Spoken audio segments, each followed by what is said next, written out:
always wanted to set down an account of the first time I worked with my esteemed friend, Hercule Poirot. And now I think the time has come at last to do it.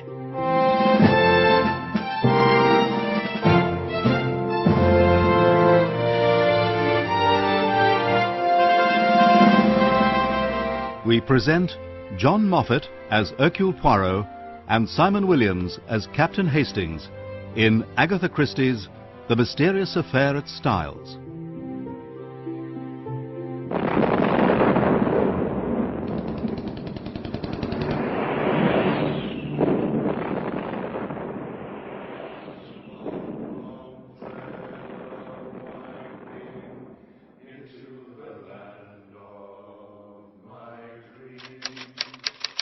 It was the summer of 1916.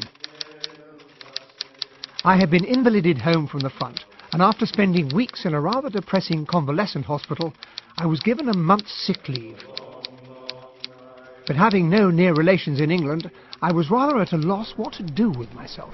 Why don't you come and spend your sick leave with us? We'd love to have you. And then, quite by chance, I ran across John Cavendish. I hadn't seen him for ages, and he insisted on taking me off to his club in Pall Mall. It must be years since you last stayed at Styles. The mater will be delighted to see you. I suppose you heard that she married again? I certainly had not. Years ago, John's father had taken a second wife. He was a widower with 2 sons. Emily Cavendish was a handsome woman in her 40s, and she had immediately taken charge of everything. So much so that when John's father died, he had left Styles Court to her for her lifetime, as well as the greater part of his fortune. Mary and I are living there at the moment. Oh, you haven't met my wife, I think. No, I haven't had the pleasure. And Lawrence is there as well, of course. You remember my brother? Yes. Wasn't he going to be a doctor or something of the sort? Oh, yes, and he qualified all right, but his heart really wasn't in it. So now he just whiles away the time writing his verses, though he can never get anyone to publish them. Doesn't earn a penny, of course. And your mother's new husband? Alfred Inglethorpe is an ingratiating little weasel, not to put too fine a point on it. And his being at Styles is making life very difficult for all of us. How did she come to meet him? Through Evie. Well, she was after your time, I think. Yes, she must have been. Evelyn Howard. She's the mater's companion and general factotum. Not exactly young and beautiful, but as game as they come. Well, this man, Inglethorpe... your mother's new husband. He turned up out of nowhere on the pretense of being a second cousin of Evie's, although she didn't seem to be particularly keen to acknowledge the relationship. The fellow's an absolute outsider. Well, you only have to look at him to see that. Uriah Heep in a bushy black beard. Most unappetizing. Well, the mater took him on as her secretary. You know, she's always running hundreds of societies, and of course it's got much worse with the war, and no doubt this fellow was quite useful to her. But you could have knocked us all down with a feather when, 3 months ago, she announced that the 2 of them were going to be married. How old is this chap? Oh, he's at least 20 years younger than the mater. And he's beginning to have the most abominable influence over her. She can't make a decision without him. But you'll be able to see for yourself when you come down. Life at Styles Court did not sound exactly promising, but John had always been rather prone to look on the gloomy side of things.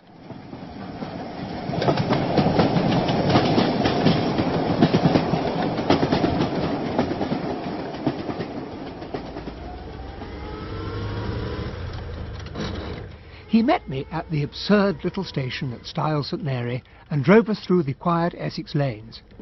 It seemed almost impossible to believe that, not all that far away, a great war was being fought. I'm afraid you'll find it pretty quiet down here. Oh, but my dear fellow, that's exactly what I want.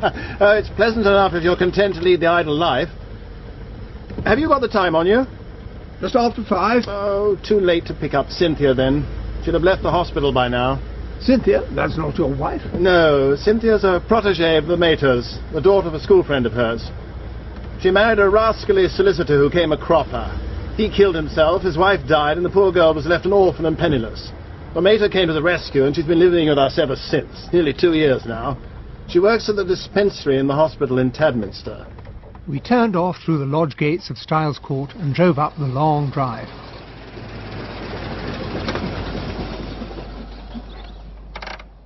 As we stopped in front of the house, a lady in a sturdy tweed skirt straightened up from the flower bed. from the station already? I've collected our wounded hero, Evie. This is my old friend Hastings. Welcome to Styles Court, Captain. Thank you, Miss Howard.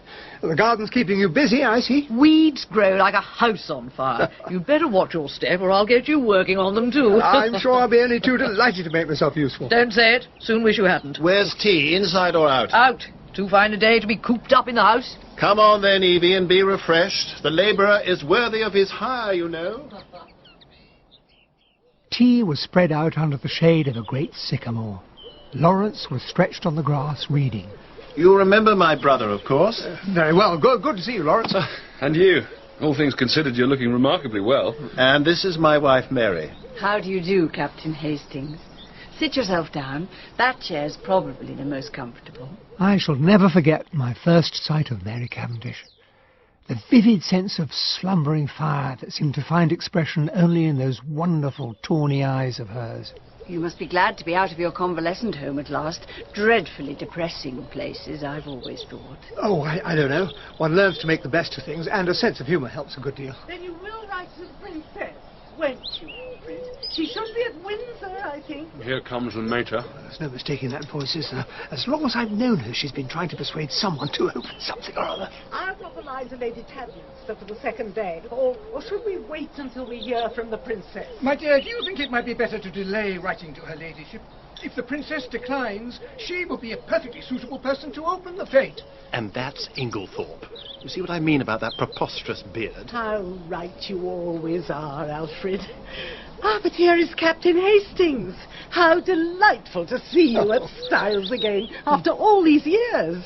Alfred, darling, this is Captain Hastings. A pleasure to make your acquaintance. Is soldiering your regular profession, Captain? No, before the war I was at Lloyd's. And you will return there when the war is over? Perhaps. I might well make a fresh start altogether. And what would you choose if you could do exactly as you wished? Well, that depends. What would you really like to do, Captain Hastings? Well, to tell the truth, I've always had a secret hankering to be a detective. Be better than Lloyd's, at any rate. But what kind, Captain? A chief inspector? Or a Sherlock Holmes? Oh, Sherlock Holmes every time. And have you had any experience of detective work? Well, I can't say I have, but I came across a chap in Belgium before the war, a very fine detective, and he said it all depended on method. Don't mind a good detective story now and then. But it's all a load of rubbish, really. Keep you waiting to the last chapter for the criminal to be unmasked. In real life, you'd know at once. You mean that if you were involved in a crime, Evie, you'd know the murderer straight away? Of course I would. I'd feel it in my fingertips the moment he came near me. It might be a she. Might be, but murder's more of a man's business. Not in a case of poisoning. Isn't that supposed to be the woman's weapon?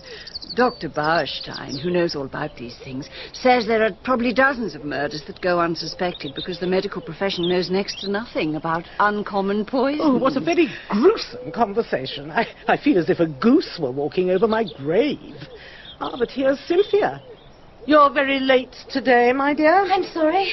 There was a last-minute rush at the dispensary. Cynthia Murdoch looked delightfully fresh in her VAD uniform. She sat down on the grass by my chair, and I handed her the plate of sandwiches. Why don't you come and sit here beside me? It's so much nicer. What a very good idea. You work in the dispensary at Tadminster, I gather, Miss Murdoch. For my sins. And how many people have you poisoned? Oh, simply hundreds. When you've finished your tea, Cynthia, could you come and write a few notes for me? Of course, Aunt Emily. I'll come straight away. And perhaps we might have a little chat, Captain Hastings, before dinner. I'd love to hear your views about the war. I shall be in my boudoir. Of course, Mrs. Inglethorpe. I'll be delighted.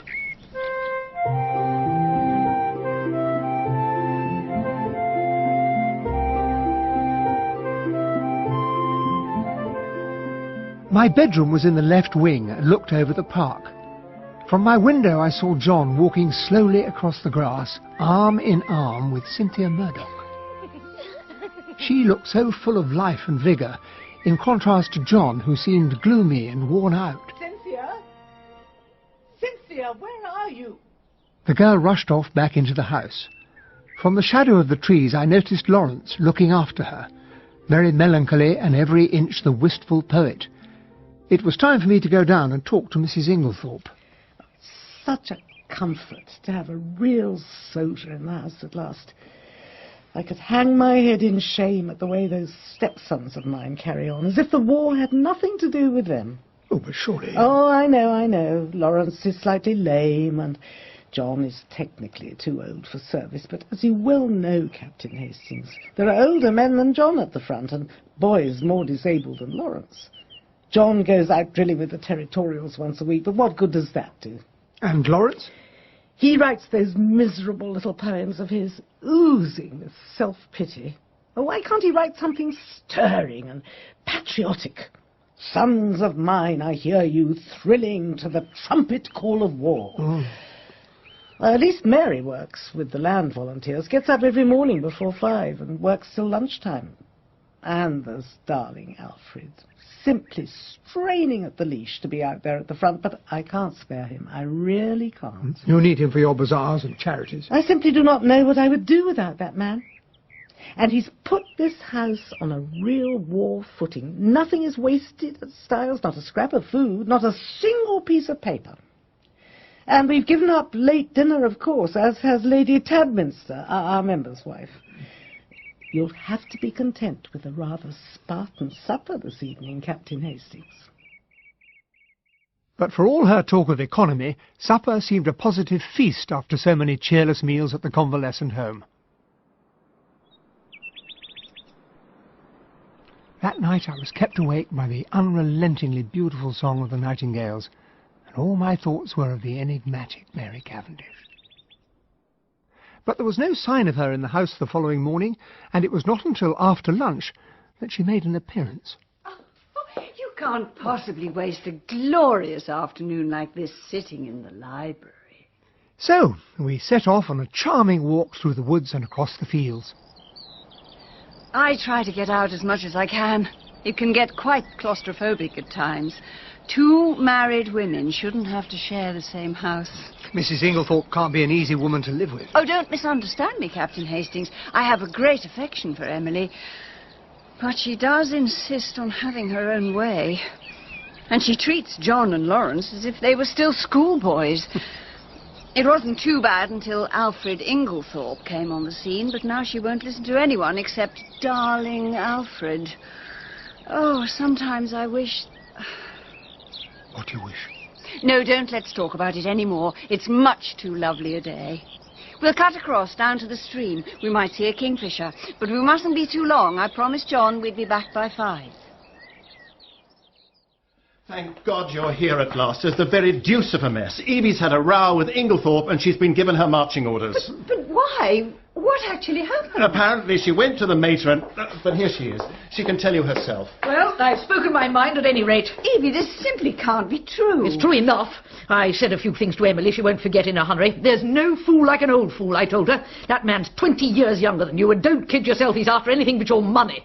And why do you think he's spending so much time down by Long Farm? Mrs. Rakes is a very pretty woman, and he doesn't go over there just to talk about how our crops are doing. Good Lord, and what did she say to that? She said I was a wicked woman to tell such terrible lies about darling Alfred, and the sooner I left the house, the better. So I'm off. But not now, surely. This very minute.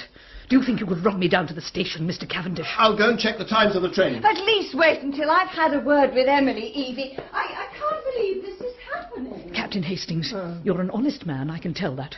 Look after my poor Emily if you can. There are a lot of sharks here, all of them. They're only waiting for her to die so they can get their hands on her money. I've protected her as much as I can, but I tremble to think what may happen when I'm gone. Just keep your eyes open, and above all, watch out for that devil, her husband. Evie went upstairs and brought down her luggage. The Inglethorpes did not appear.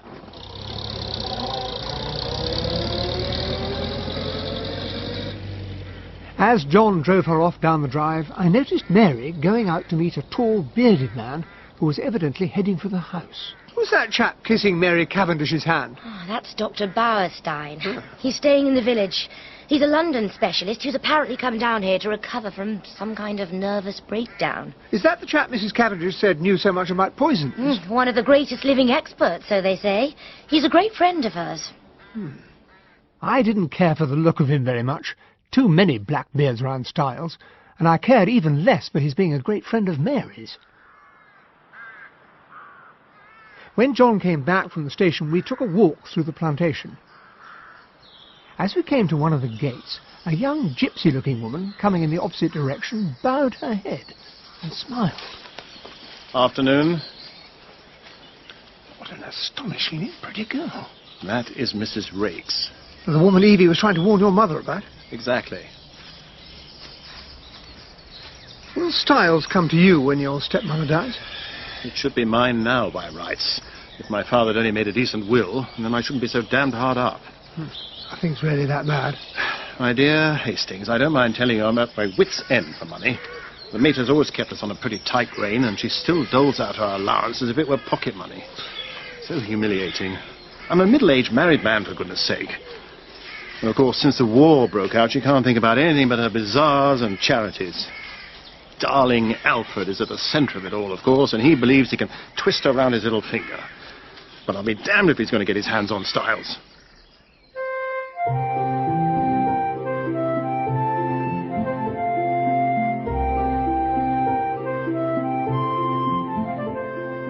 The days drifted lazily by without anything particular to mark their passing, but I began to feel that something had changed with the departure of Evelyn Howard. Her presence had spelt security. But now that security had been removed, the air seemed rife with suspicion. A vague distrust of everyone and everything filled my mind. It was quite a relief to get a letter from Evie. I've got a job as a nurse in the hospital in Midlingham. It's only 14 miles from Styles, and I can be over in half an hour if I'm needed. Please keep an eye on Emily, Captain Hastings, and let me know if she shows any sign of a change of heart. Sooner or later she must see that devil for what he is, and realise what a fool he's made of her.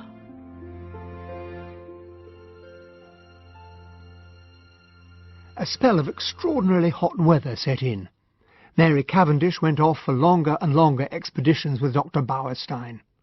What could she possibly see in the fellow?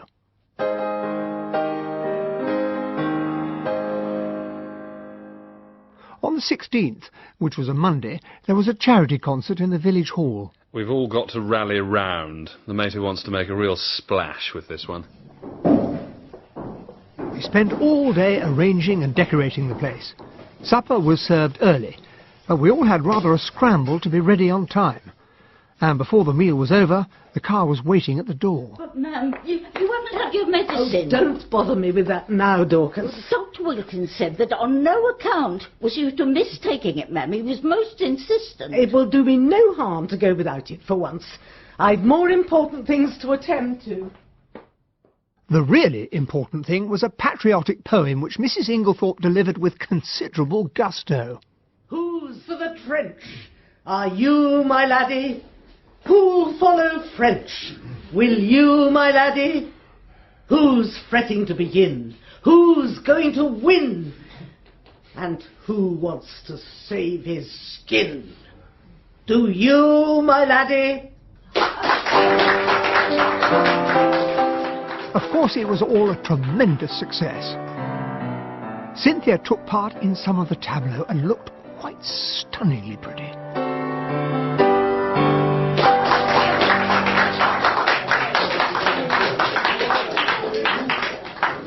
No, I'm not coming back to Styles tonight, Captain Hastings. I've already arranged to stay with some friends. The following morning, Mrs. Inglethorpe kept to her room, saying she was overtired. Mary Cavendish said she was going off somewhere with Dr. Bauerstein. I felt rather at a loose end.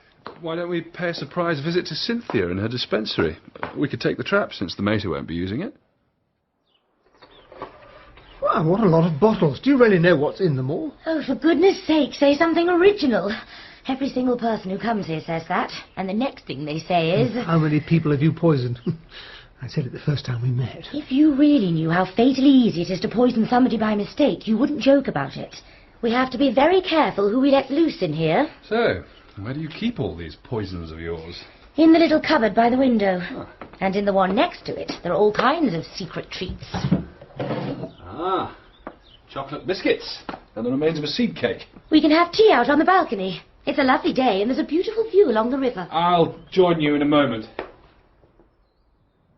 The view wasn't all that remarkable, but it was a warm afternoon, the sun was shining, and it was pleasant to have Cynthia to myself for a moment or two. Where on earth has Lawrence got to? His tea will be getting cold. Lawrence! What are you doing? Come and have your tea. Sorry. Just taking a look around. Fascinating place. Fortunately, Lawrence went off to see a friend after tea, and Cynthia and I took the trap back to Styles. As we drove through the village, I remembered I needed some stamps. As I was coming out of the post office, I cannoned into a little man who was just entering. Oh, la la. A little man with a head exactly the shape of an egg and a stiff military moustache. Ah, mon ami Hastings! Oh. I cannot believe it. What a marvellous surprise to see you here. Poirot! Miss Murdoch, this is my old friend Hercule Poirot. I haven't seen him for years, and here he is in Style St. Mary. Oh, we all know Monsieur Poirot, but I'd no idea he was a friend of yours. I have met Mademoiselle Cynthia many times with the good Madame Inglethorpe. You know Mrs. Inglethorpe? Oh, yes, my friend. Oh. It is by her charity that I am here. Oh, how's that? When the Germans invaded Belgium, I joined the resistance. But I was forced to take refuge in France, and then made my way to your country. I had heard that Madame Inglethorpe had given shelter to a number of my compatriots in this village, and I came here. She made me welcome, and found a room for me in the house she had taken for Belgian refugees. I shall be eternally grateful to her. Oh, you must tell me the whole story. I shall come and see you as soon as possible. It'll be just like old times. I shall look forward to it, my friend. Goodbye, Monsieur Poirot. Goodbye, mademoiselle.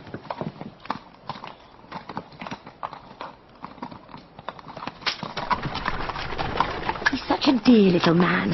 How did you come to meet him? I needed no encouragement, and all the way back I regaled her with stories of my old friend. The heat of the day still lingered at Styles Court when we returned that evening. As we walked into the house, Mrs. Inglethorpe came out of her boudoir. She looked flushed and upset. Are you all right, Aunt Emily? Is there something the matter? No, certainly not. Why should there be? Dorcas! Oh, Dorcas. Yes, madam. Can you find me some stamps and bring them up to my bedroom? Yes, ma'am. But don't you think you ought to rest? You're looking very tired. You must not fuss, Dorcas. I need to finish my letters in time to catch the post. Have you lighted the fire in my room, as I told you to? Yes, madam. Good. Well, I shall go to bed directly after supper. Yes, ma'am. Goodness gracious. I wonder what's up. Oh, Mrs. Inglethorpe does look a bit grim, but I suppose it's none of our business. Do you think there's time for a quick game of tennis before supper? I'm sure there is. My racket's in the conservatory. I'll go and get it. Mine's in my room. I'll see you on the court. Oh, good evening, Captain Hastings. Good evening. Did you have a pleasant walk with Dr. Bowerstein? I didn't go, as it happens. Do you know where Mrs. Inglethorpe is? She's in her boudoir, I believe. I must speak to her. She looked as if she was nerving herself for a particularly grim encounter.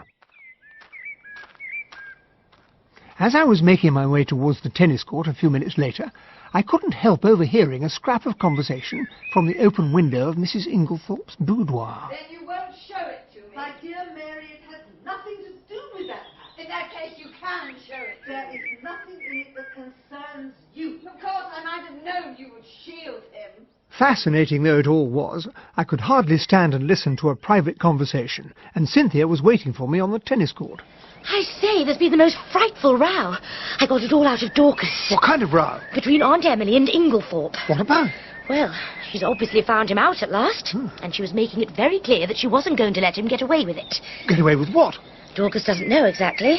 She just happened to be near the door. I'm praying that Aunt Emily will give him his marching orders and never speak to him again.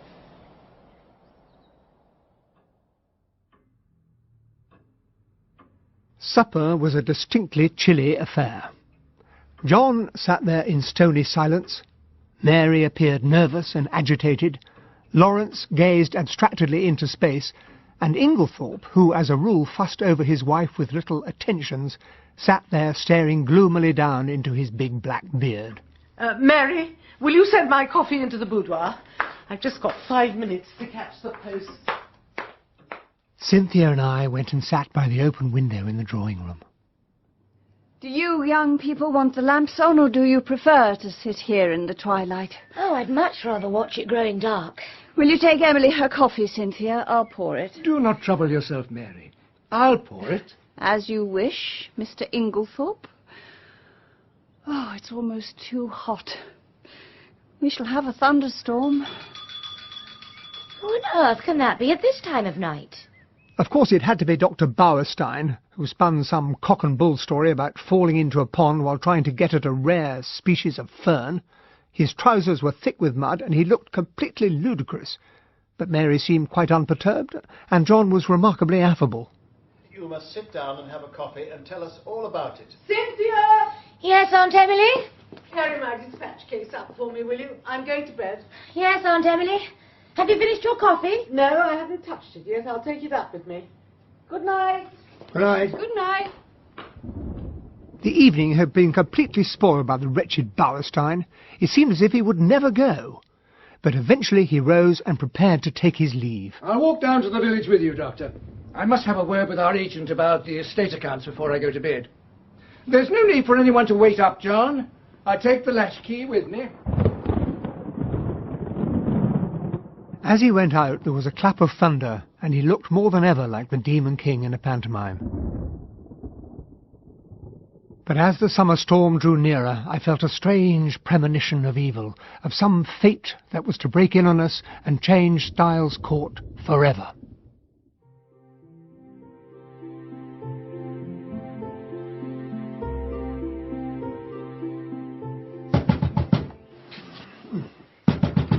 What is it? What's the matter? No, come in, for goodness sake. Lawrence, what is it? It's Mother. She seems to be having some kind of fit, but she's locked herself in her room. I sprang out of bed at once and followed Lawrence along the gallery to the right wing of the house. The servants were standing around in a state of awe-stricken excitement. Oh, Hastings, what shall we do? Oh, the door's either locked or bolted. Oh, poor mistress. Why don't you try going through Mr. Inglethorpe's room, sir? Of course, Dorcas. Why didn't I think of that? Where is Inglethorpe, anyway? Oh, God only knows. Let's hope his door's not locked. His bed's not been slept in. Where the devil has he got to? Oh, the connecting door's locked on the other side. She must be in agony. Isn't there a connecting door to Cynthia's room? It's always kept locked, sir. Well, it's still worth trying. Come on. Mary? Cynthia's sound asleep. I've been trying to wake her for ages. It's no good trying the connecting door, Lawrence. It's locked. She was dressed ready for work in her land volunteer's smock. I realised that it must be 5 o'clock, much later than I had thought. There's nothing for it. We'll have to break in. The door from Inglethorpe's room is probably our best bet. Oh. Dorcas, go and tell Bailey to get the trap and fetch Dr. Wilkins at once. Yes, Mr. Lawrence. The door looks pretty solid to me, but the two of us ought to be able to manage it. Again. And again.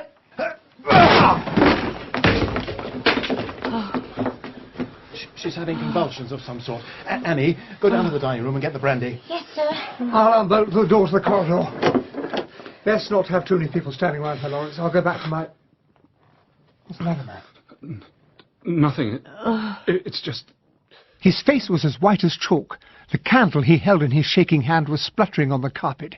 His eyes, petrified with terror, stared fixedly beyond me to some point on the wall. Cynthia's all right now. It's all been a bit of a shock for She's her. in such a deep sleep I couldn't come out of it. Poor Aunt Emily. Sorry to cause so much fuss. Stupid of me. Lock myself in. Don't try to talk. Dr. Wilkins will be here soon. Just try to... What on earth's the matter with her? Let me through. I will see it. Alfred! Alfred! Stand back from the bed, if you please. But his expression gave us little cause for hope. I think we all knew in our hearts that there was nothing Dr. Bauerstein could do to help her. I came too late. I am sorry. But how did you come to be here? I happened to be passing by the lodge gate when I met Bailey on his way to get the doctor from the village. Why did you not send for him earlier? Mother was locked in her room. We didn't know what was the matter. Please, sir. Dr. Wilkins is here. Then bring him in here at once. And if the rest of you have no objection, I would like you to leave Dr. Wilkins and myself alone in here for a short while. Of course. Dr. Bauerstein behaving so strangely, do you think? I have a suspicion. Yes? He thinks Mrs. Inglethorpe may have been poisoned. Poison? But that's impossible. It can't be true. Leave me alone for a minute or two, will you, Captain Hastings? Go down and join the others. Where on earth is Inglethorpe? Has anyone seen him? Well, he went down to the village last night to have a word with the land agent. I suppose he must have stayed there. It's quite light already.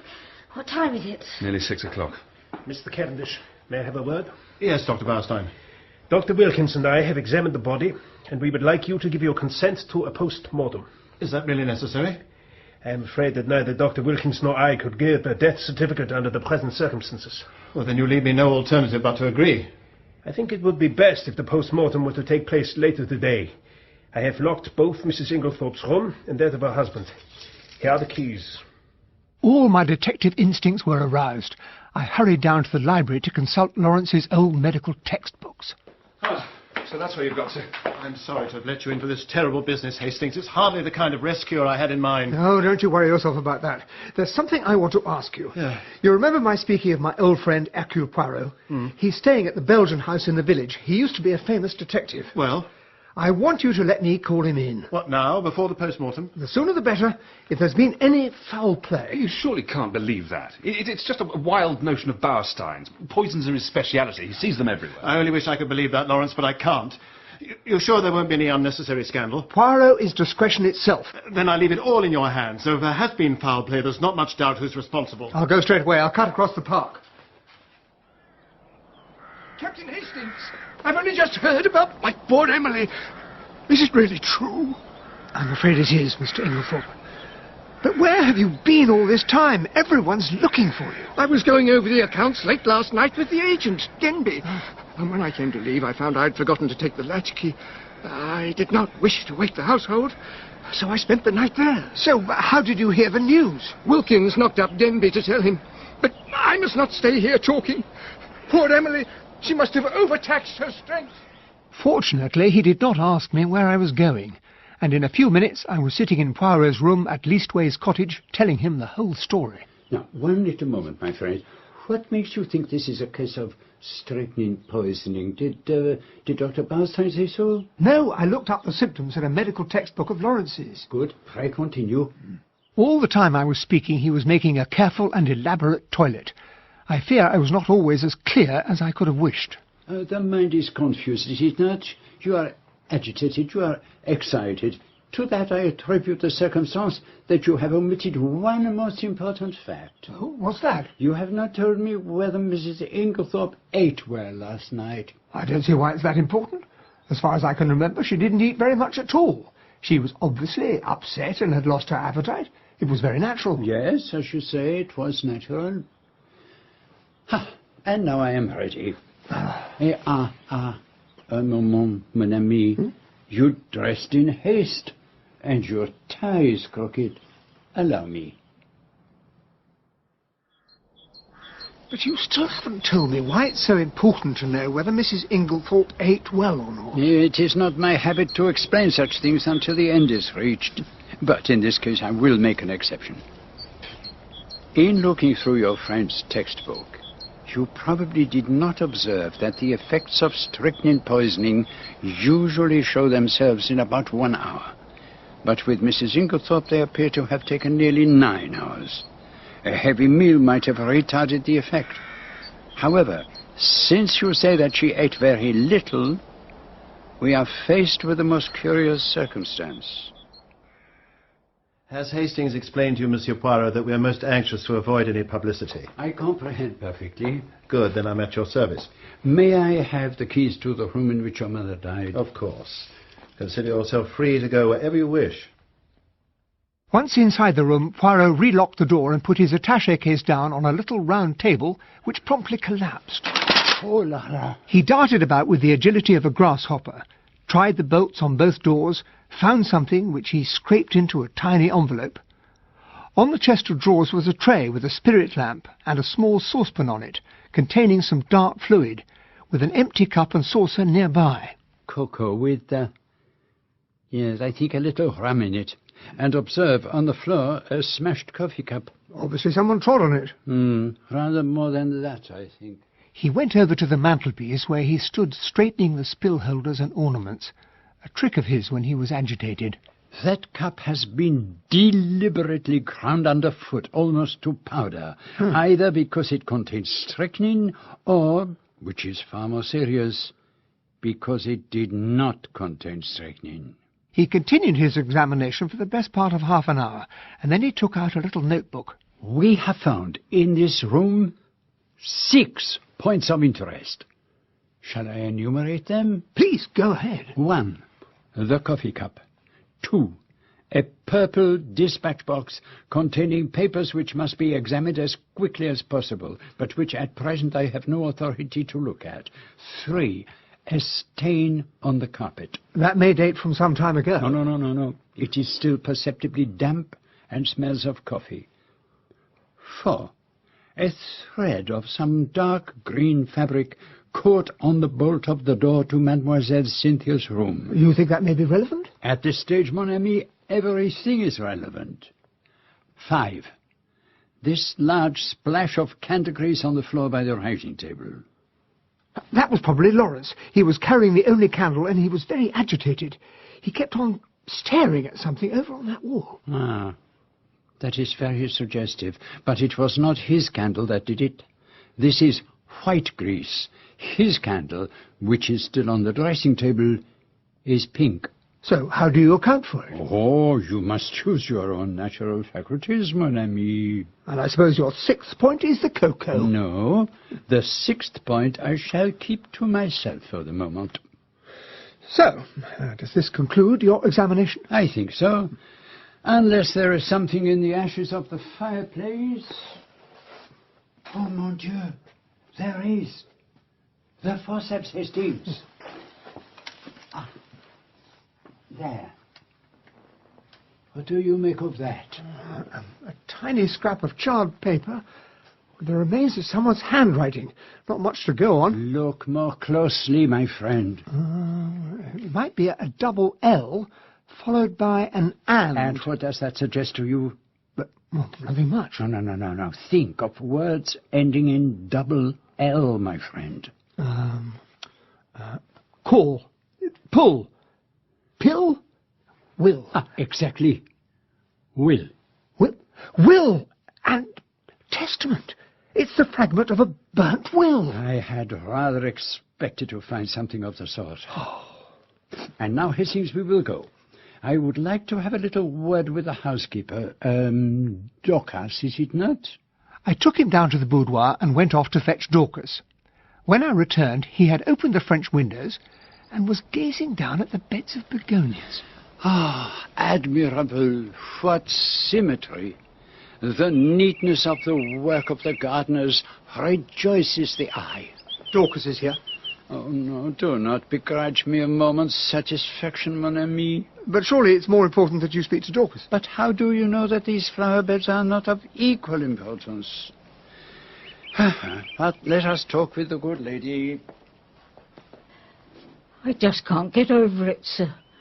She was a very good mistress to me. Then I hope you will not object to answering a few questions. I put them to you with the full approval of Mr. Cavendish. Yes, sir. Let us begin with the events of yesterday afternoon. I understand that you heard your mistress having some sort of quarrel. Well, I just happened to be passing through the hall when I heard angry voices coming from this room. And what time was this, mademoiselle? It's about 4 o'clock, I think. You must understand that I didn't intend to listen, sir. Oh, I do understand, Dorcas. Pray continue. The door was shut, but the mistress was speaking very loud and clear. "You've lied to me and deceived me," she said. I didn't hear what Mr. Inglethorpe said in reply. He spoke a good deal lower than she did. But then she said, "Nothing you can say will make any difference. I see my duty clearly. You need not think that fear of publicity of scandal between husband and wife will deter me." And then I thought they were coming out, so I went off quickly. Now, you are sure it was Mr. Inglethorpe's voice you heard? Oh, yes, sir. Whose else could it be? So what happened next? Well, It was 5 o'clock. Mrs. Inglethorpe rang the bell and asked me to bring her a cup of tea to the boudoir. She was looking dreadful. "Dorcas," she says to me, "I've had a great shock." "Oh, I'm sorry to hear that, ma'am," I says. "You'll feel better after a nice cup of tea." She had something in her hand. I don't know if it was a letter or just a piece of paper, but it had writing on it, and she kept staring at it, almost as if she couldn't believe what was written there. She whispered to herself, as if she'd forgotten I was in the room. "These few words," she says, "and everything's changed." And then she says, "Never trust a man, Dorcas. They're not worth it." So, what did you do then? Well, I hurried off and got her a good strong cup of tea, and she thanked me. And then she says, "I don't know what to do. Scandal between husband and wife is a dreadful thing, Dorcas. I'd rather hush it up if I could. But Mrs. Cavendish came in just then, so she didn't say any more." And what became of the letter, or whatever it was? "Well, I don't know, sir. She probably locked it up in that purple case of hers." Is that where she normally kept important papers? "Yes, sir. She brought it down with her every morning and took it up every night." Now tell me, did your mistress possess a green dress? "Oh, no, sir. She couldn't abide green." Does anyone else in the house have a green dress? "Miss Cynthia has a green chiffon evening gown." Oh, no, chiffon is not what I want. Let us pass on. Do you know whether your mistress had a sleeping powder last night? Not last night, sir. The box was empty. She took the last one 2 days ago, and she didn't have any more made up." Now, I understand that your mistress was busy writing letters yesterday evening. Can you give me any idea to whom they were addressed? "Well, I'm afraid I can't, sir. I was out in the evening, and as a result, Annie never cleared away the coffee cups after dinner. That's what happens when I'm not here to look after things." Well, since they have been left, Dorcas, leave them a little longer. They might have something to tell us. Well, I have nothing more to ask. Thank you, Dorcas. Now, will you please send Annie here? Yes, sir. Thank you, sir.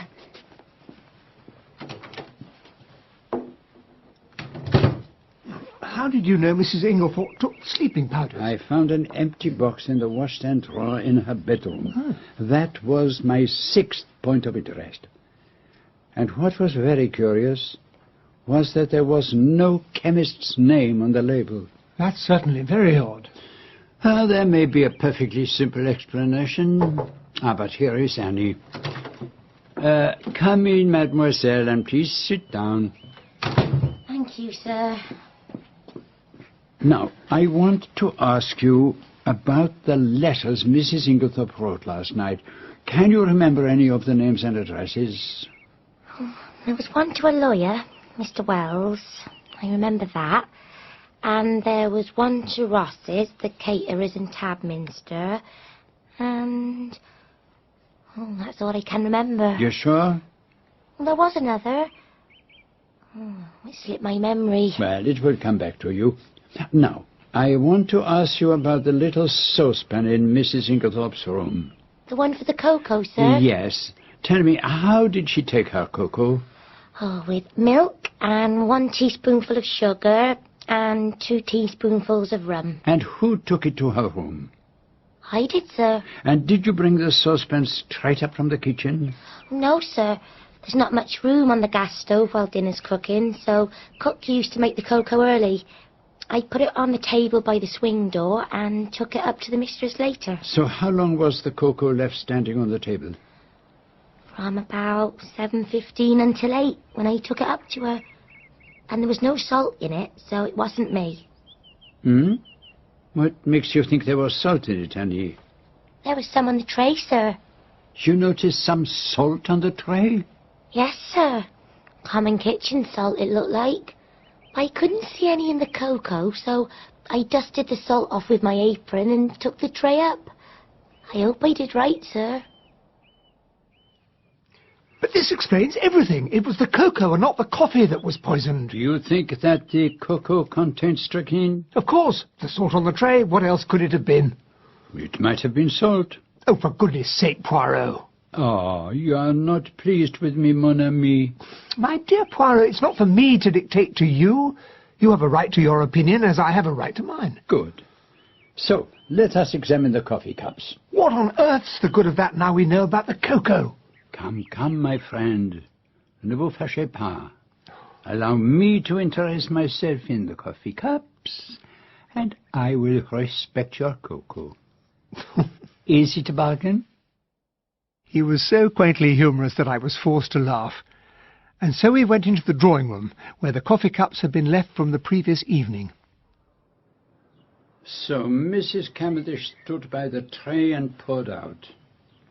Then she came across to the window, where you were sitting with Mademoiselle Cynthia. Yes, here are the cups. And the cup on the mantelpiece, half drunk. That would be the cup of Mr. Lawrence. And the one on the tray? John Cavendish's. I saw him put it down there. But where is the cup of Mr. Inglethorpe? He doesn't take coffee. Ah, good. Then all are accounted for. With infinite care, he took a specimen from the grounds of each cup, sealing them in separate little test tubes, tasting each in turn. There was a strange expression on his face, half puzzlement and half relief. I trust I'm not disturbing you, Monsieur Poirot, but breakfast is ready. Will you join us? It would be a pleasure. Can you tell me whether you think my mother died a natural death, or must we prepare ourselves for the worst? I think you would do well not to deceive yourself with any false hopes. What are the views of the other members of your family? My brother Lawrence is convinced we're all making a fuss about nothing.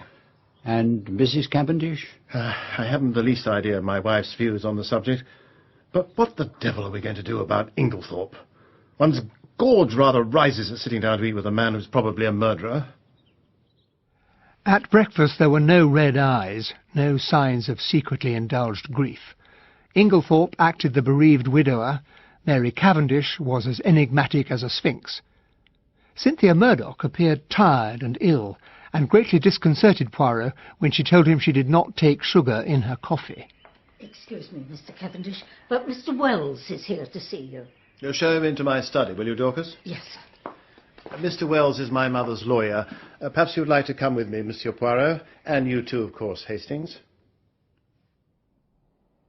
This is a most unhappy business, Mr. Cavendish.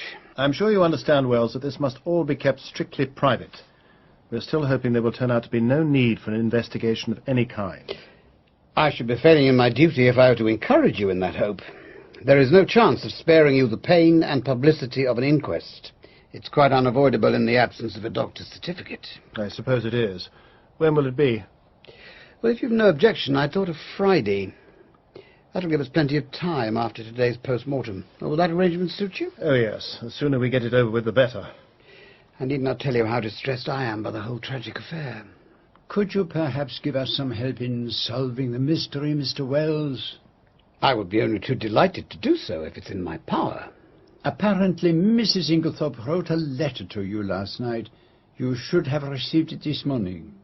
I did, but it was merely a note asking me to call on her today, as she wanted my advice on a matter of great importance. But she gave no hint as to what the matter might be. That is a pity. Mr. Wells, if it is not against professional etiquette, can you tell us who inherits Mrs. Inglethorpe's fortune in the event of her death? If Mr. Cavendish does not object. Not at all. Go ahead. By her last will, dated April of last year, she left her entire fortune to her stepson, Mr. John Cavendish. It's possible, of course, that somewhere there may be a later will. There is a later will, Mr. Wells. Or rather, there was. What do you mean? Where is it now? This charred fragment is all that remains of it. Hastings and I found it in the grate of Mrs. Inglethorpe's bedroom earlier this morning. But when did she make it? Sometime yesterday afternoon, I believe. You can ask the gardeners who were working just outside the window. She must have called them in to witness it. There was mud on the step of the French window. So that was why you were so interested in the begonias. Mm-hmm. But it is an extraordinary coincidence she should make a new will on the day of her death. Not that extraordinary, surely. What do you mean by that? But you told me that your stepmother had a violent quarrel with somebody yesterday afternoon. And in consequence, she might well have made another will. Good Lord. What's all that noise? It's Evelyn Howard. She's come back. Well, in that case, since I'm sure you'll want to speak to her, let's take a short break. I need to examine some of the papers in your mother's room. Thank you, Wells. Perhaps you would care to come with me, Monsieur Poirot? I'd just come off duty when I heard the news. Hired a car. Quickest way to get here. I'll get Dorcas to find you some breakfast. Evie, this is Monsieur Poirot. He's helping us. Helping you do what? Investigate my mother's death. Nothing to investigate. Why isn't Inglethorpe in prison? I can hardly drag him down to the police station by the scruff of the neck. Well, find out how he did it. There's a soaked fly papers. Ask Cook if she's missed any. I'll make a point of it. Mademoiselle, may I ask a favor of you? Ask away. I want to be able to count on your help. I'll help you to hang Alfred Inglethorpe with pleasure. Oh, believe me, if Mr. Inglethorpe is the man, I will hang him as high as Haman. But I must ask you to trust me. Your help will be invaluable, and I will tell you why. Because in all this house, yours are the only eyes that have wept. I watched over her, you see. I guarded her from the rest of them. And then this scoundrel came along and all my years of devotion went for nothing. Will you come up to my stepmother's room, Monsieur Poirot? Dorcas says Mr. Wells is ready to go through the papers in her dispatch case, and I believe you still have the keys. If you will permit me, Mr. Wells, I locked it earlier this morning as a precaution.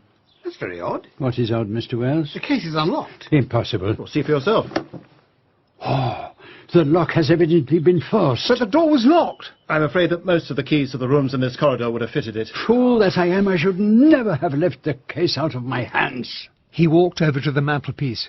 His hands were trembling violently as they mechanically straightened the vases of paper spills. There was something in that case which linked the murderer to the crime. It was obviously vital that it should be destroyed. But it was a great risk for the murderer to take. What do you think it could have been? A document of some kind. Perhaps the paper that Dorcas saw in Mrs. Inglethorpe's hand. And now, imbecile that I am, I have allowed it to be snatched away. The good lady was very generous to us Belgians, and I am greatly in debt to her. And now, through my thoughtlessness, her murderer may never be brought to justice.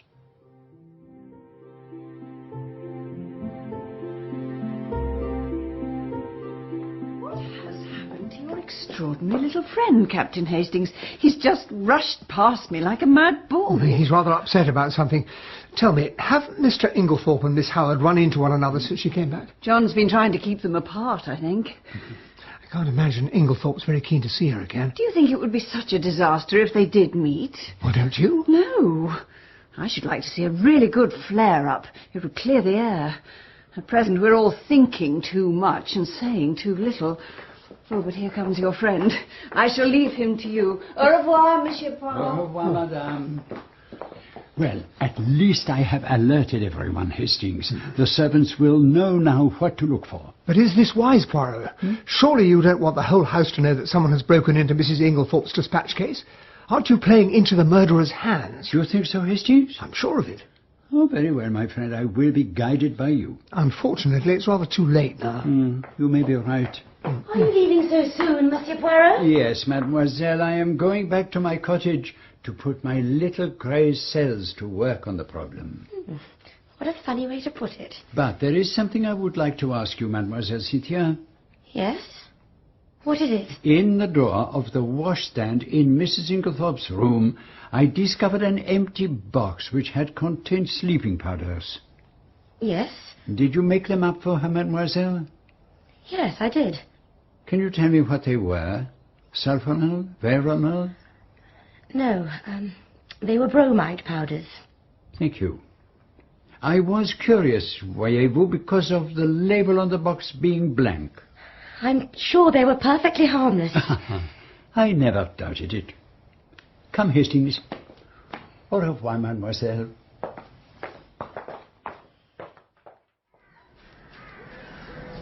There can't really be very much doubt as to the identity of the murderer. You think not?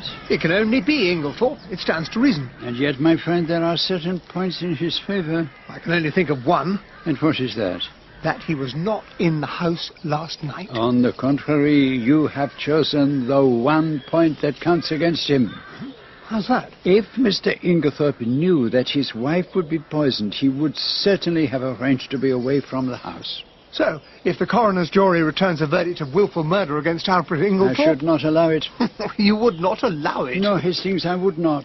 I say, Mr. Poirot. Yes, what is it? You remember me, Mr. Mace from the chemist's shop? Of course, Mr. Mace. Have you just come from the hall? Yes, we have. And is it true what they're saying? That Mrs. Inglethorpe has been poisoned? That is for the doctors to decide. It wasn't strychnine, was it? If you have any information on that point, Mr. Mace, I think you should report it to the coroner. In the days preceding the inquest, I saw remarkably little of Poirot. He spent most of his time taking long walks around the countryside, very uncharacteristic for a man who took such obsessive pride in the polish of his shoes. You're in from the hall, aren't you? Yes, I'm looking for a friend of mine, as a matter of fact. That Belgian bloke? Yes, that's the one. Well, he's been here, all right. The gentlemen from the hall don't seem to be able to keep themselves away from Rake's farm. Why? Do other gentlemen come this way, then? One does. And more than one. Not that I'm naming any names, mind.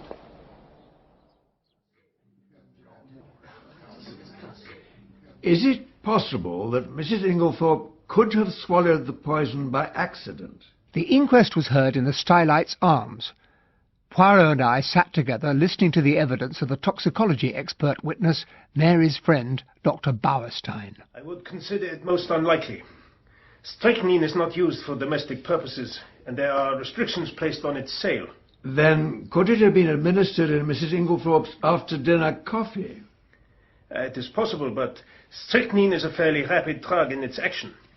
The fact that the symptoms did not manifest themselves until nearly 4 o'clock in the morning would seem to point to the coffee having been drunk long after Mrs. Inglethorpe took it up with her. I understand she was in the habit of drinking a cup of cocoa in the middle of the night.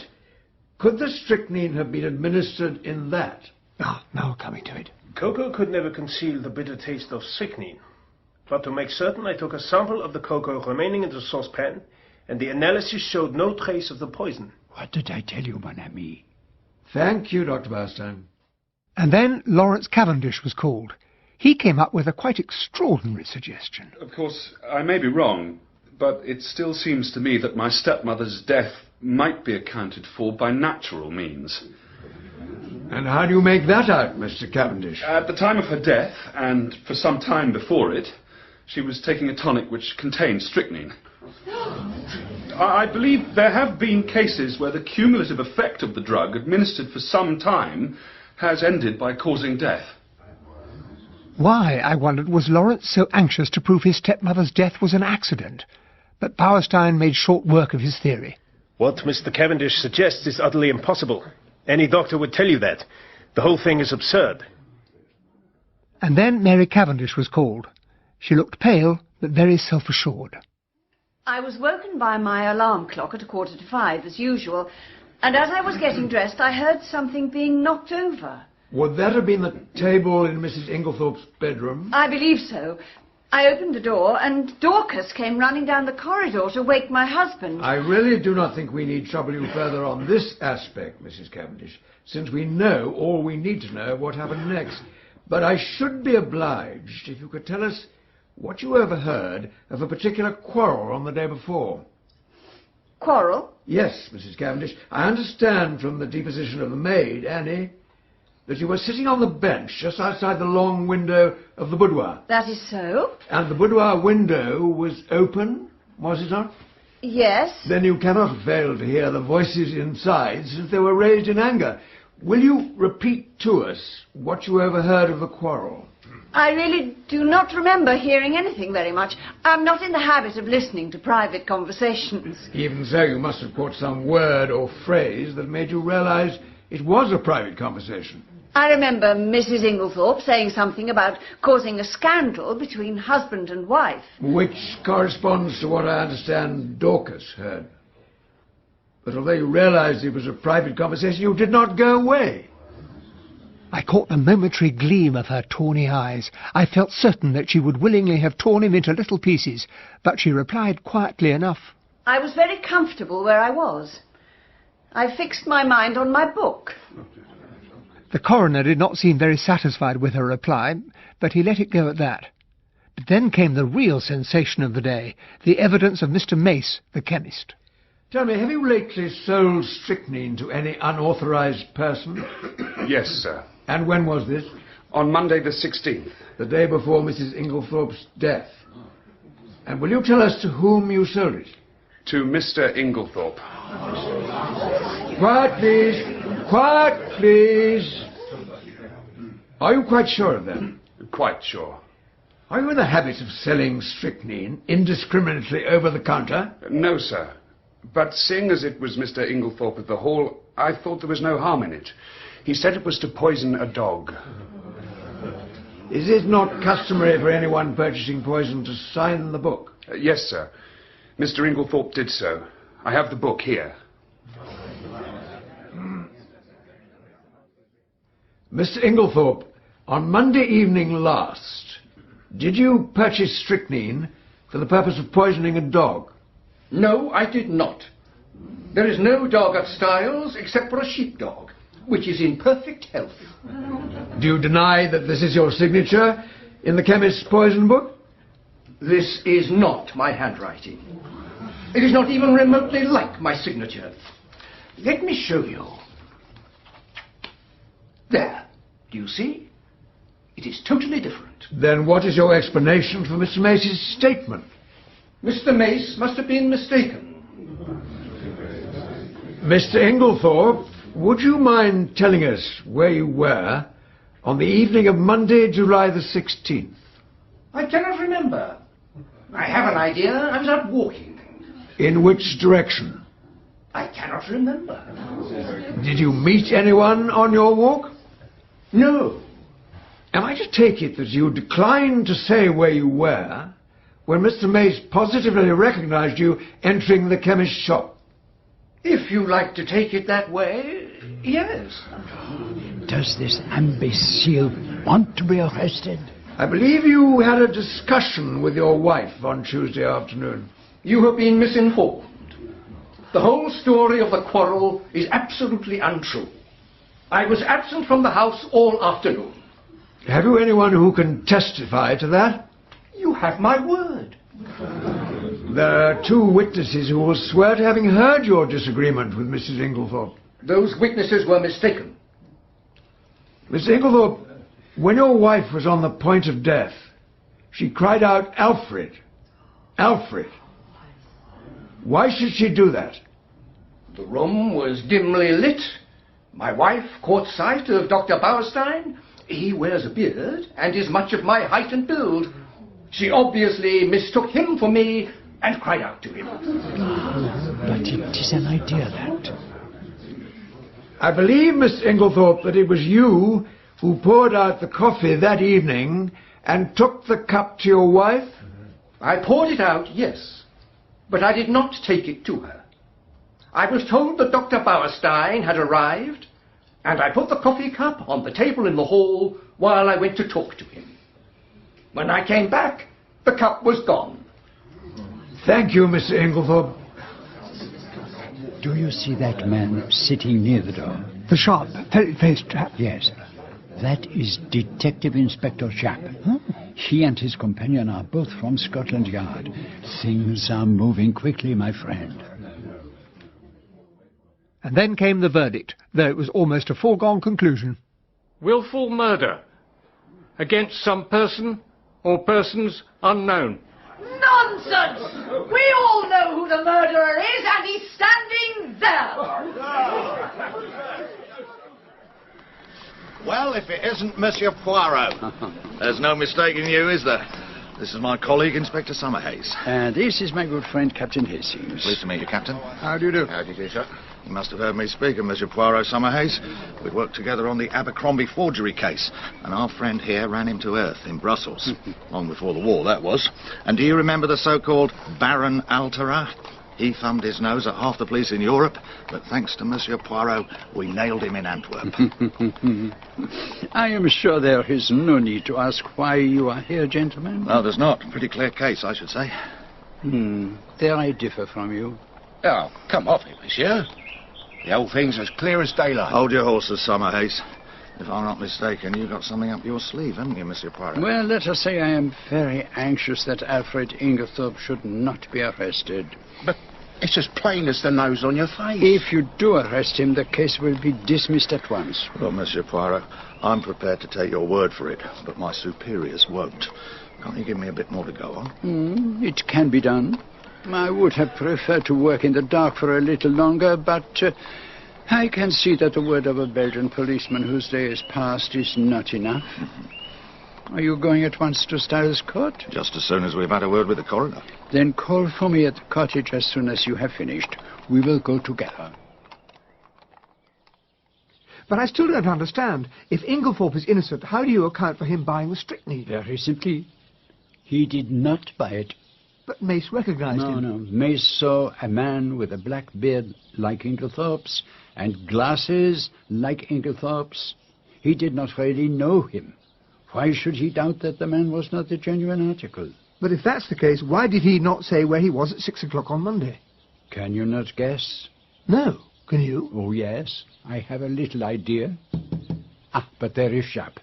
Let us go to Siles and hear what Alfred Inglethorpe has to say for himself when he is not taking the stand in court.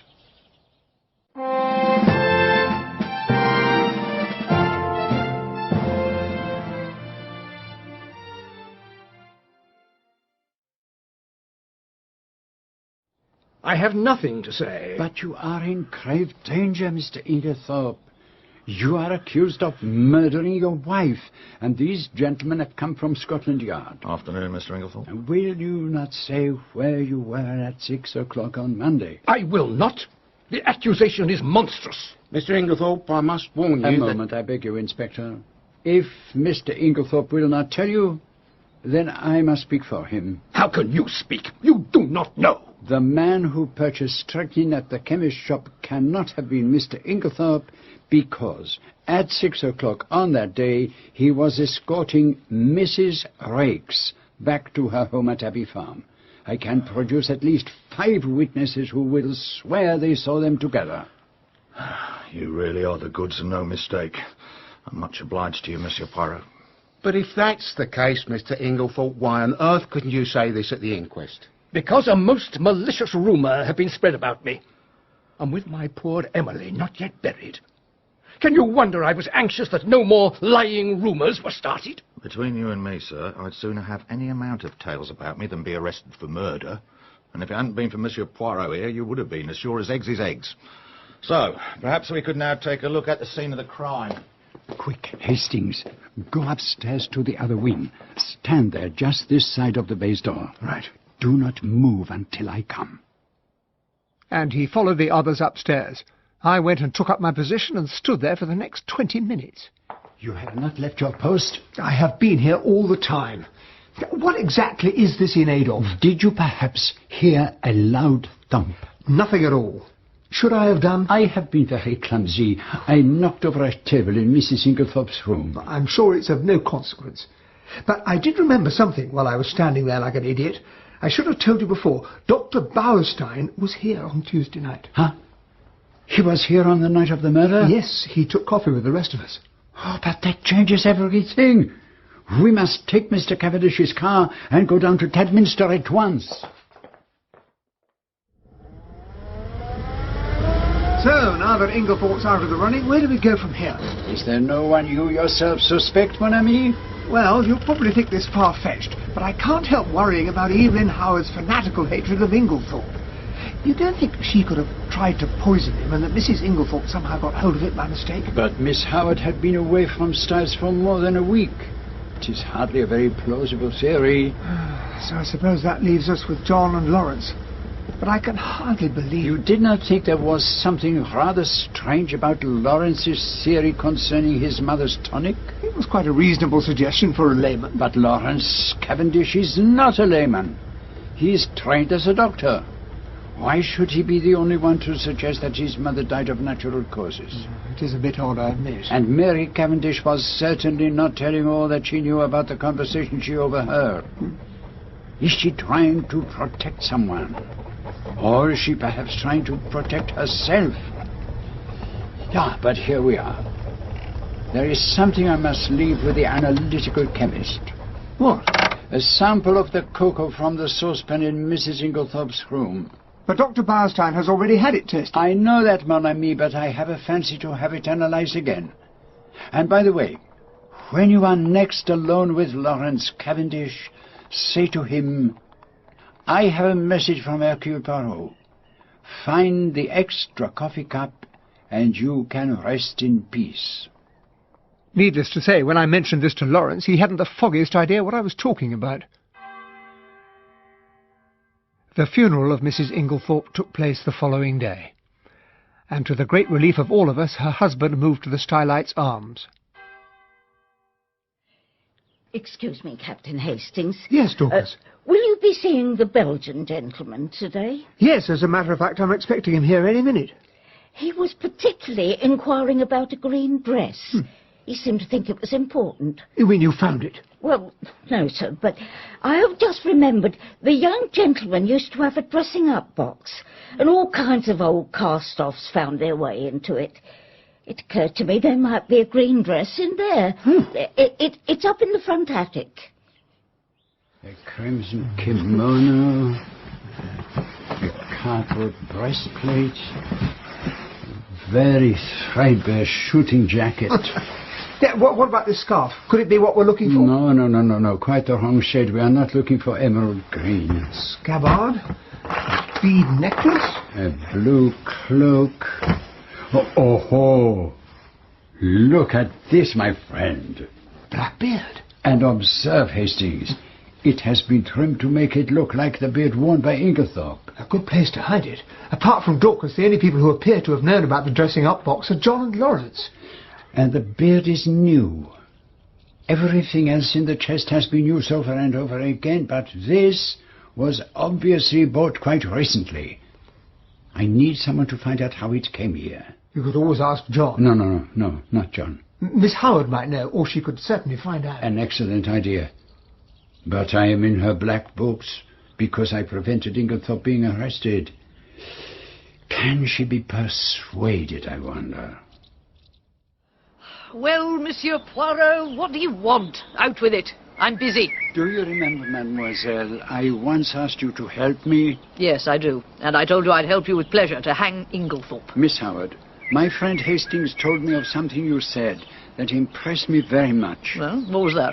That if somebody close to you had been murdered, you would instantly know who had committed the crime. And I suppose you think that's nonsense. Not in the least. And yet you don't believe me when I tell you it was Inglethorpe that killed poor Emily. No, because you really do not believe that he did it. You are trying to shut out the name of the person your instinct tells you is the murderer. No, that's not true. I know you have too high a regard for justice to deceive yourself. Help me to unmask the real killer of your beloved Emily. Yes, you are right. Nothing must be allowed to stand in the way of justice. Tell me what you want me to do. Ah, Miss Murdoch, the very person I wanted to talk to. Monsieur Poirot wants to know if he can come and have a look round your dispensary. Of course he can. But tell him I'm not there on Wednesdays. He's such a funny little man. The other day he made me take the brooch out of my tie and put it straight. Yes, that kind of thing is rather an obsession with him. Captain Hastings, you're always so kind and know such a lot. I want to ask your advice. Go ahead.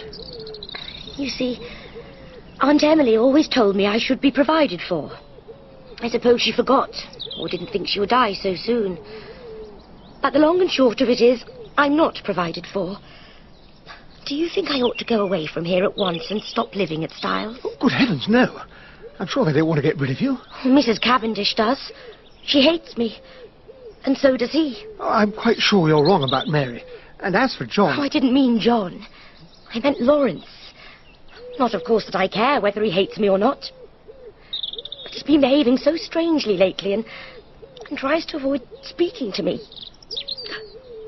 It's rather horrid when no one loves you. I don't know what to do.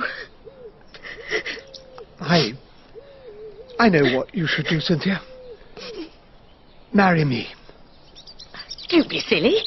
I'm not being silly. I'm asking you to do me the honour of becoming my wife, Miss Murdoch. You funny dear. It's perfectly sweet of you, but you know you don't really want to. Yes, I do. And there's nothing to laugh at. I don't see anything funny about a proposal. No, indeed. But next time somebody might accept you. Good morning, Captain Hastings. And thank you. You've cheered me up very much. Thinking over our little interview, it all struck me as being profoundly unsatisfactory. After lunch, I went for a stroll through the woods and sat down under an old beech tree, trying to work out the whole mystery. In a couple of minutes, I was sound asleep. It's no concern of yours, anyway. John and Mary Cavendish were standing only a few feet away, totally unaware that I was there. I won't have it, Mary. Do you understand? You won't have it. What right do you think you have to criticise my conduct? It's the talk of the village. My mother was buried only yesterday, and you spend all your time gadding about with that fellow. Oh, well, if it's only village gossip you're worrying about... You intend to go on seeing Bowerstein? If I choose. I deny your right to criticise my actions. Do you think I don't know what you're up to? What do you mean? You know very well what I mean. Mary, are you in love with this Bowerstein fellow? Perhaps. But if I am, it is no concern of yours. I stood there, not daring to make a move until Mary had gone. And then I stepped ostentatiously forward. John took it for granted that I'd only just come on the scene. Oh, hello, Hastings. Have you been seeing the little fellow back to his cottage? Is he getting any further, do you think? Well, if he is, he's keeping it to himself. Well, is he really any good, do you think? He was considered one of the finest detectives of his day. Oh, it's all such a nightmare. Scotland Yard men in and out of the house all the time. They were there again this morning. Screaming headlines in every paper in the country. There was a whole crowd of journalists outside the lodge this morning. It's like being in an exhibit in the Chamber of Horrors. I don't know whether I shall ever be able to hold my head up again. It'll pass. These things always do. But who could have done it? It's horrible to think that now Inglethorpe's out of it, it can only be one of us. But how could it be? Well, that's just it. There isn't anyone. You don't think... Yes? You don't think it could be Bowerstein? But what possible interest could he have in Mother's death? I've no idea, but Poirot got very excited when he heard Bowerstein had been at Styles when the coffee was poured out. And then again, it might have been the cocoa. I know for a fact that Poirot is not at all happy about the analysis Bowerstein had carried out. But cocoa couldn't have concealed the taste of strychnine. Well, we've only got Bowerstein's word for that. And after all, he knows more about poisons than anyone else in the country. He could have used something else. Even so, I'm damned if I can see what his motive could have been. And in any case, he would have needed an accomplice. John went off back towards the house. And then a terrible thought struck me. Could Bowerstein's accomplice have been Mary? Had Mrs. Inglethorpe found out that she was having an affair with Bowerstein and threatened to tell John all about it? Was that why she'd been killed? Or had Mary cold-bloodedly used Bowerstein to get rid of a woman who was in her way? Two married women shouldn't have to share the same house. I must confess the whole idea made me feel rather sick. And I remembered what Mary had said on the very first afternoon we met. Not in a case of poisoning. Isn't that supposed to be the woman's weapon? I was in a very gloomy state of mind all the way back to Styles. As I reached the garden, Evie came rushing towards me. Captain, have you heard the news? What news, Evie? About Bowerstein. What's happened to him? He's been arrested. Good Lord. If you ask me, they've got the wrong black beard.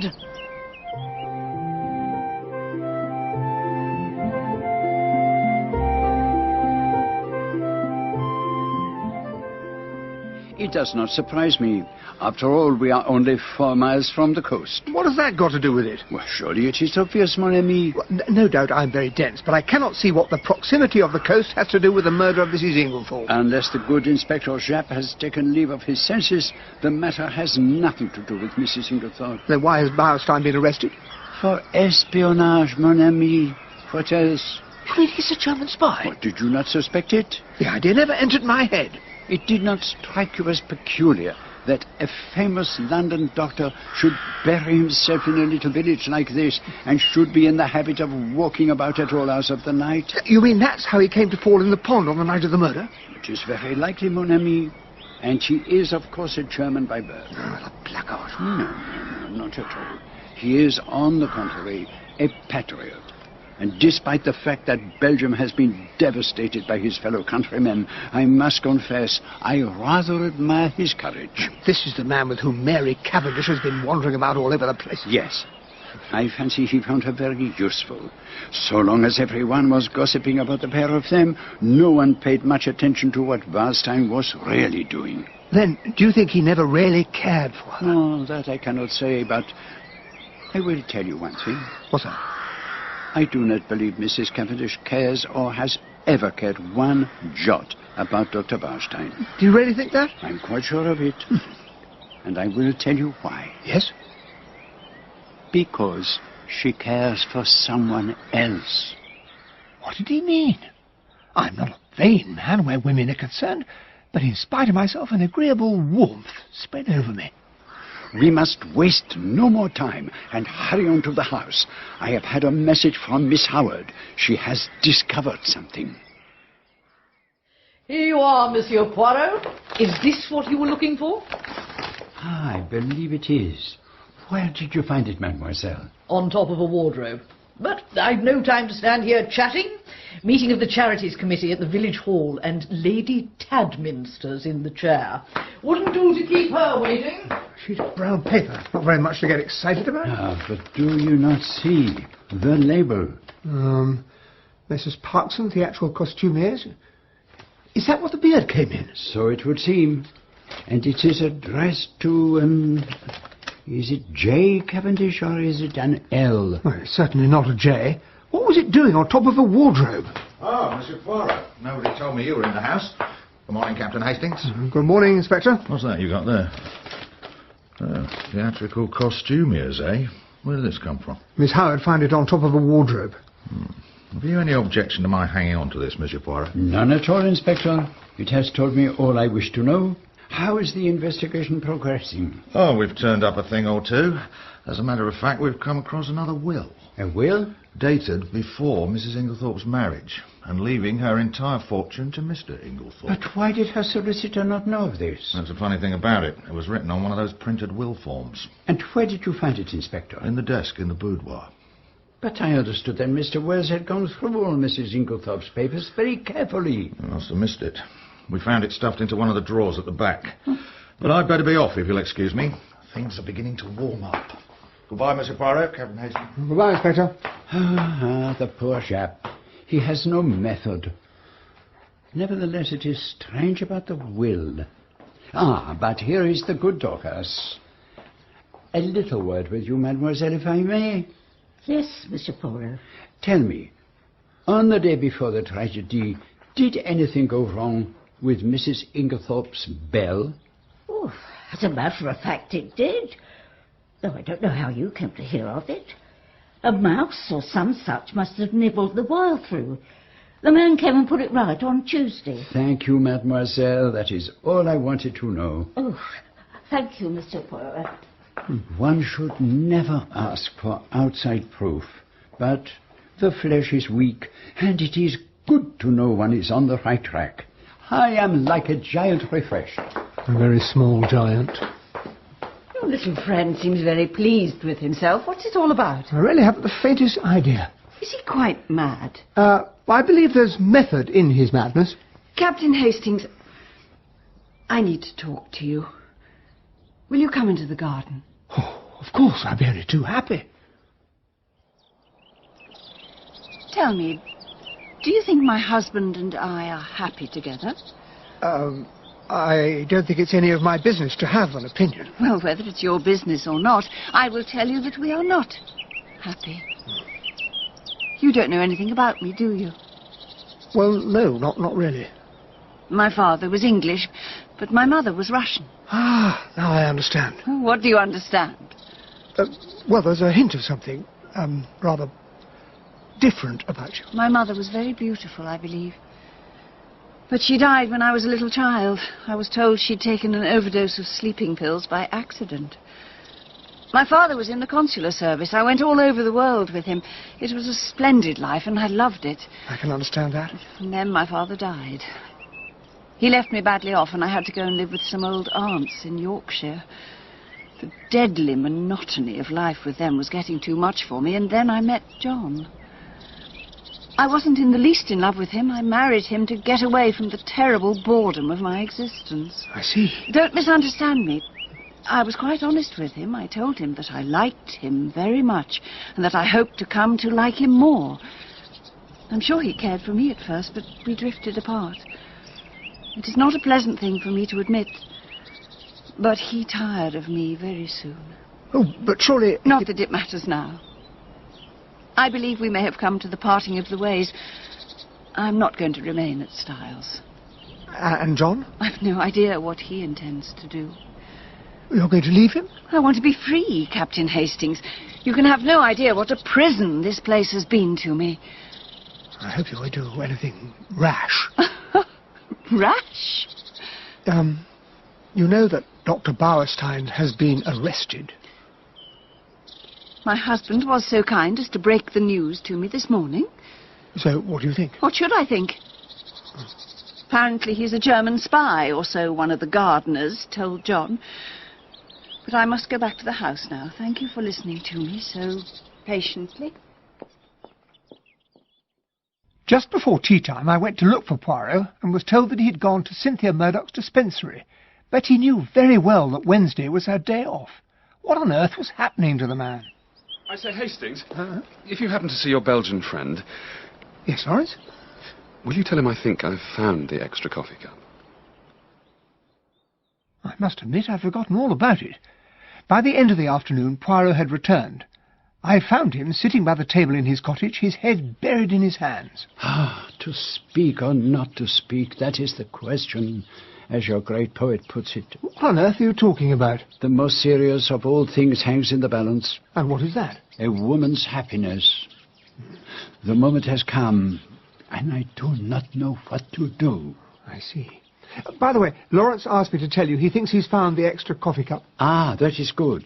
He has more intelligence than would appear, this long-faced Monsieur Lawrence. Now, there is something on which I need your opinion. Are you a good judge of finger marks? Well, I know that none are ever alike. Then take a look at these. I have numbered the photographs 1, 2, and 3. Will you describe them to me? Number 1, I would guess, is a man's fingerprint, that of the index finger. Number 2 is a lady's, quite different in every way. Number 3, well, he's all rather confused, but there are 2 very distinct prints which appear to be the same as the man's finger in number 1. You are sure of that? As sure as I can be. Good. Now, number 1 is the fingerprint of Lawrence Cavendish. Number 2, that of Mademoiselle Cynthia. And number 3 is the highly magnified surface of a small bottle in the poison cupboard of the dispensary at Tadminster. You mean you deliberately went there when you knew Cynthia Murdoch wouldn't be around? But Lawrence was never near the poison cupboard on the day we were there. We stayed together all the time. Are you certain of that? No, I remember now. Cynthia and I were having tea out on the balcony, and she suddenly realized Lawrence wasn't with us and called out to him to join us. But it could only have been for a moment. Long enough. Long enough for what? Long enough for a man who had once studied medicine to gratify a very natural interest. What was in that particular bottle? Hydrochloride of strychnine. Good Lord. There is far too much strychnine in this case. Strychnine in Mrs. Inglethorpe's tonic, strychnine sold across the counter to someone wearing a false beard, and now we have a strychnine bottle handled by Lawrence Cavendish. It is all very confusing. And as you know, I do not like confusion. Entrez. I hope you will forgive my intruding, but they told me that you were here with Monsieur Poirot, Captain Hastings, and I thought I would call for you. Oh, madame, I hoped you had called to honour me with a visit. I would be only too happy to come whenever you wish. If you should ever need a father confessor, madame, remember that Papa Poirot is always at your service. I won't forget, Monsieur Poirot. Will you walk back with us to Styles? I should be enchanted, madame. The weather had broken, and it felt more like autumn than early summer. Mary shivered and buttoned her coat close. As we went through the great door of Styles, we came upon Dorcas. She was trembling and very pale. They've arrested him, ma'am. They've arrested Mr. Cavendish. They've arrested Lawrence? No, sir, not Master Lawrence. Master John. John?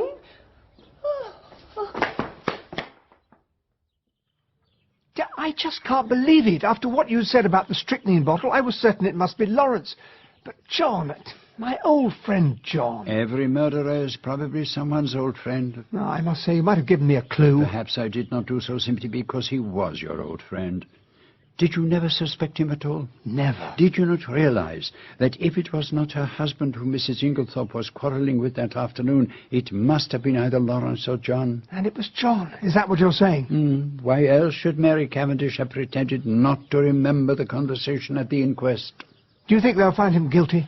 On the contrary, I think there is a chance he may be acquitted. But I cannot be certain. It is one thing to know that a man is guilty, but it is quite another matter to prove him so. I lack the last link in the chain, and I do not know where to look for it. Did that mean Poirot believed John to be guilty or not? It was 2 months before John was committed for trial at the Old Bailey, and during those weeks all my admiration and sympathy went out to Mary Cavendish. All thoughts of leaving John had been cast aside. She was determined to fight for him tooth and nail.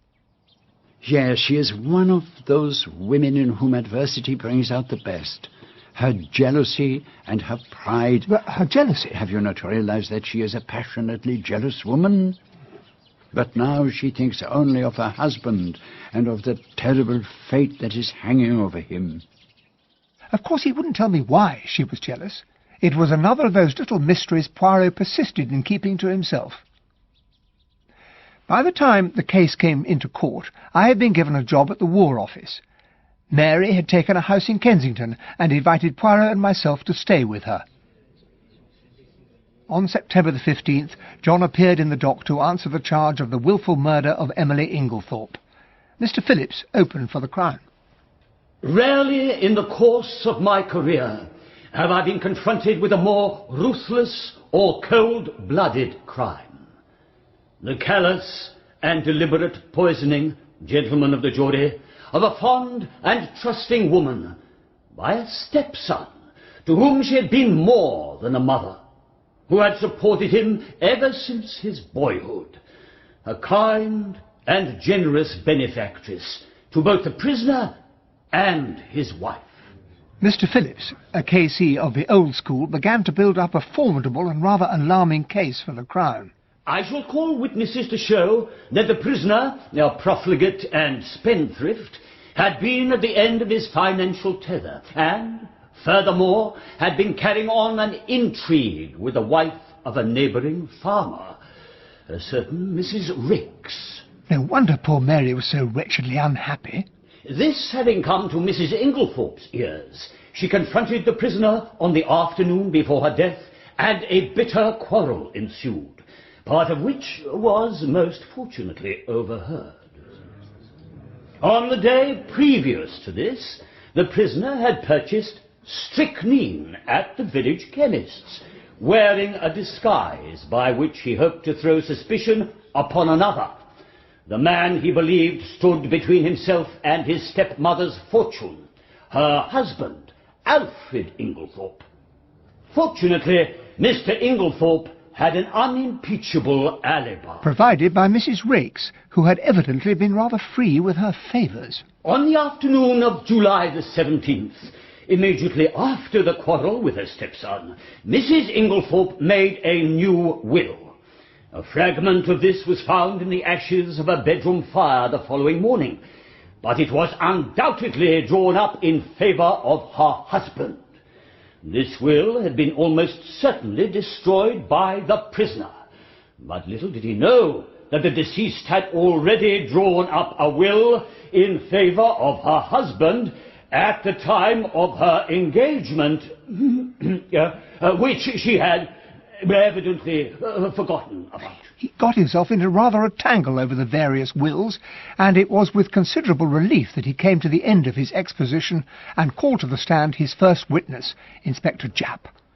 Acting on information received, I searched the prisoner's room during his temporary absence from the house.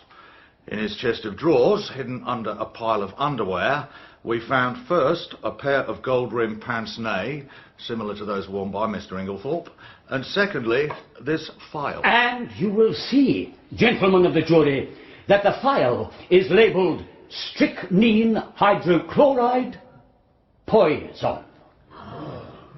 And I believe you came across another piece of vital evidence, Inspector. A piece of blotting paper in Mrs. Inglethorpe's chequebook. On being reversed in a mirror, one could discern the words, "Everything of which I die possessed, I leave to my beloved husband, Alfred Inge." Which proves beyond question that the destroyed will had been in favour of the deceased's husband. The counsel for the defence, Sir Ernest Heavyweather, was renowned for his bullying tactics, but it took him quite an effort to make any impression on the imperturbable Japp. Tell me, Inspector, what day did you say it was that you searched the defendant's room? Tuesday, the 24th of July.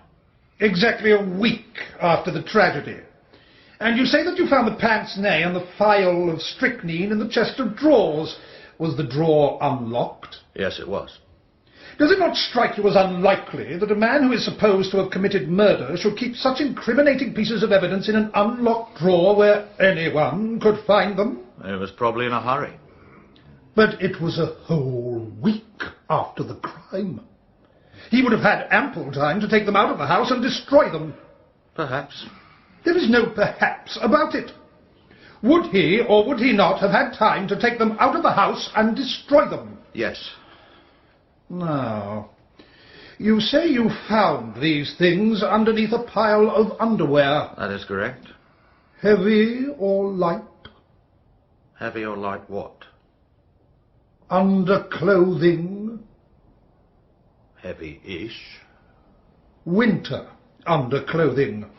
Obviously the defendant would not be likely to go to that drawer. Perhaps not. Kindly answer my question. Would the defendant, in the hottest week of an exceptionally hot summer, be likely to go to a drawer containing winter underclothing, yes or no? No. In that case, is it not possible, Inspector, that the articles in question might have been put there by a third person, and that the defendant was totally unaware of their existence? I should not think it likely. But it is possible? Yes. That is all. There followed what seemed to be an interminable wrangle over the parcel containing the black beard sent by the theatrical costumiers. I believe, Miss Howard, that it was you who found this sheet of brown paper. Yes, I did. And where did you discover it? On top of a wardrobe. On top of the prisoner's wardrobe? I believe so. Did you not find it yourself? Yes. Then you must know where you found it. Yes, it was on top of Mr. Cavendish's wardrobe. The prosecution then further established that an assistant at the costumiers had sent a black beard to a Mr. L. Cavendish on receipt of his letter and a postal order.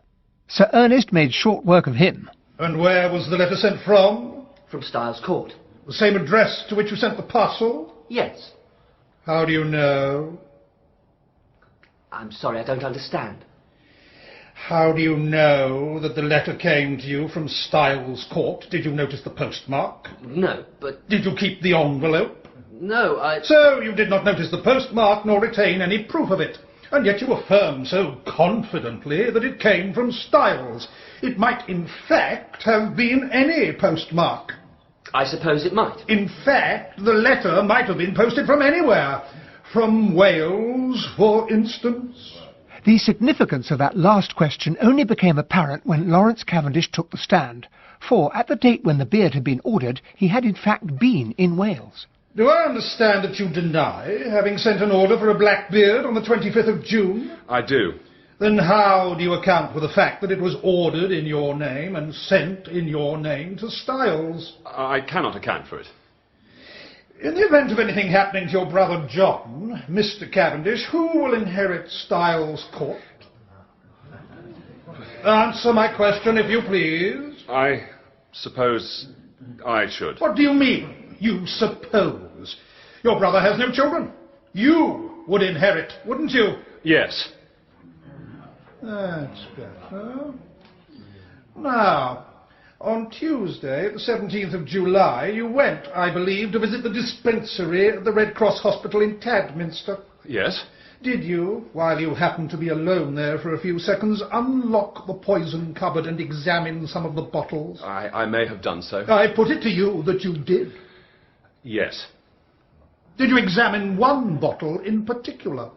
No, I do not think so. Be careful, Mr. Cavendish. I am referring to a phial of hydrochloride of strychnine. No, I am sure I didn't.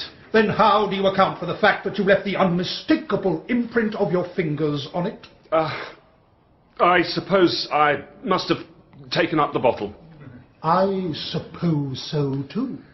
Did you abstract any of the contents of the bottle? Certainly not. Then why did you take it up? I once studied as a doctor. Such things naturally interest me. So, poisons naturally interest you, do they, Mr. Cavendish? But you waited until you were alone before gratifying this interest of yours? Well, I have nothing further to ask you, Mr. Cavendish. He is a clever man, Sir Ernest. Do you think he really believes Lawrence is guilty? I do not think he believes anything. What he is trying to do is to create such confusion in the minds of the jury that they cannot be certain which of the brothers did it.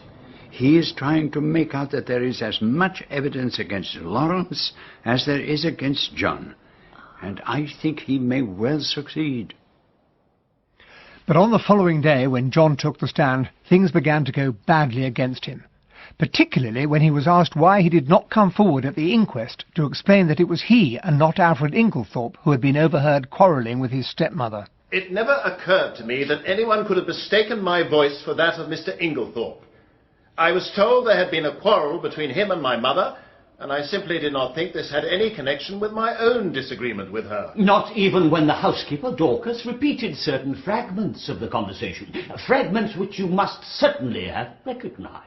I did not recognize them. You must have a curiously selective memory, Mr. Cavendish. The fact is that we were both angry and said more than we meant. I paid very little attention to my mother's actual words. Mr. Phillips's incredulous sniff was a triumph of forensic art. But then he drew John onto far more dangerous ground. The question of his alibi for the time when the person disguised as Inglethorpe had purchased strychnine from the chemist's shop. Your explanation is that you had been summoned to a place called Marston's Spinney by an anonymous letter threatening blackmail. That is correct. And is this the letter in question? Yes, that is the letter.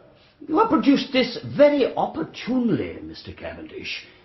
Tell me, is there nothing familiar about the handwriting?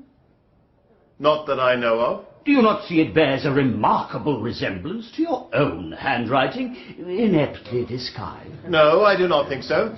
I put it to you that this is your own handwriting. I deny that absolutely. Is it not a fact that at the time you claim to have been at this solitary and unfrequented spot, you were, in fact, in the chemist's shop at Styles St. Mary, disguised as Alfred Inglethorpe, and that you purchased strychnine, signing the register in his name? That is utterly false. Then I will leave the remarkable similarity between this letter, the forged signature in the chemist's poison book, and this specimen of your own handwriting to the consideration of the jury. The case was adjourned until the following Monday. When they got back to the house, Poirot waved aside Mary's offer of a cup of tea and went straight upstairs. After a while I followed him, and to my utter amazement found him building a house of cards. No, Hastings, I am not yet in my second childhood. Sherlock Holmes had his violin, I have my house of cards.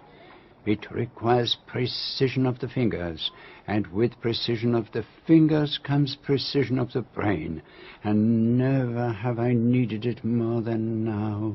You've certainly got a remarkably steady hand. It's almost as if you were performing a conjuring trick. I need a steady hand, mon ami. The slightest tremble would bring the whole house tumbling down. I've only seen your hand shake once. On an occasion when I was enraged, perhaps? You certainly were. It was when you found that the dispatch box in Mrs. Inglethorpe's room had been forced open. You stood by the mantelpiece, fiddling with the spill vases, and your hand was shaking like a leaf. Oh, mon Dieu! What's the matter? It is that I have an idea. A stupendous idea.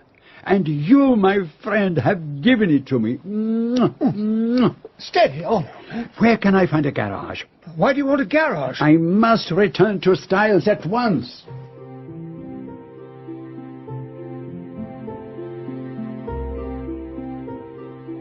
I've had a telegram from Monsieur Poirot. He says we must all return immediately to Styles. Everyone who was in the house at the time of the murder must be present. What on earth for? He wants to hold a little reunion, as he puts it. Even Inspector Japp has been invited. Ours not to reason why, I suppose. There's no point in trying to argue with him when he's like this, and even less point in asking him what it's all about. Now, Miss Howard, if you will kindly sit here. Wherever you like. What's all this in aid of? All will be revealed in good time. And you next to her, Mademoiselle Cynthia. Certainly, Monsieur Poirot. This is all rather exciting. And the good Dorcas will sit here. And Annie, will you please sit next to her? And if you would be so good as to sit here, Madame Cavendish. Of course. And you next to her, Monsieur Laurence. Wherever you wish. I'll sit over by the window if it's all the same with you. Don't want to cramp your style. But you must all be patient for a little while longer. We must delay the proceedings until Monsieur Inglethorpe arrives. If that man comes into this room, I leave it. But mademoiselle, it is most important that you remain here. You wish to see your dear friend, Madame Emily, revenged, do you not? Well, if you put it like that. A few minutes later, Alfred Inglethorpe arrived. I understand you've organised a little get-together, monsieur. Poirot ushered him to his seat and then turned to his little audience with the complacent air of a popular lecturer.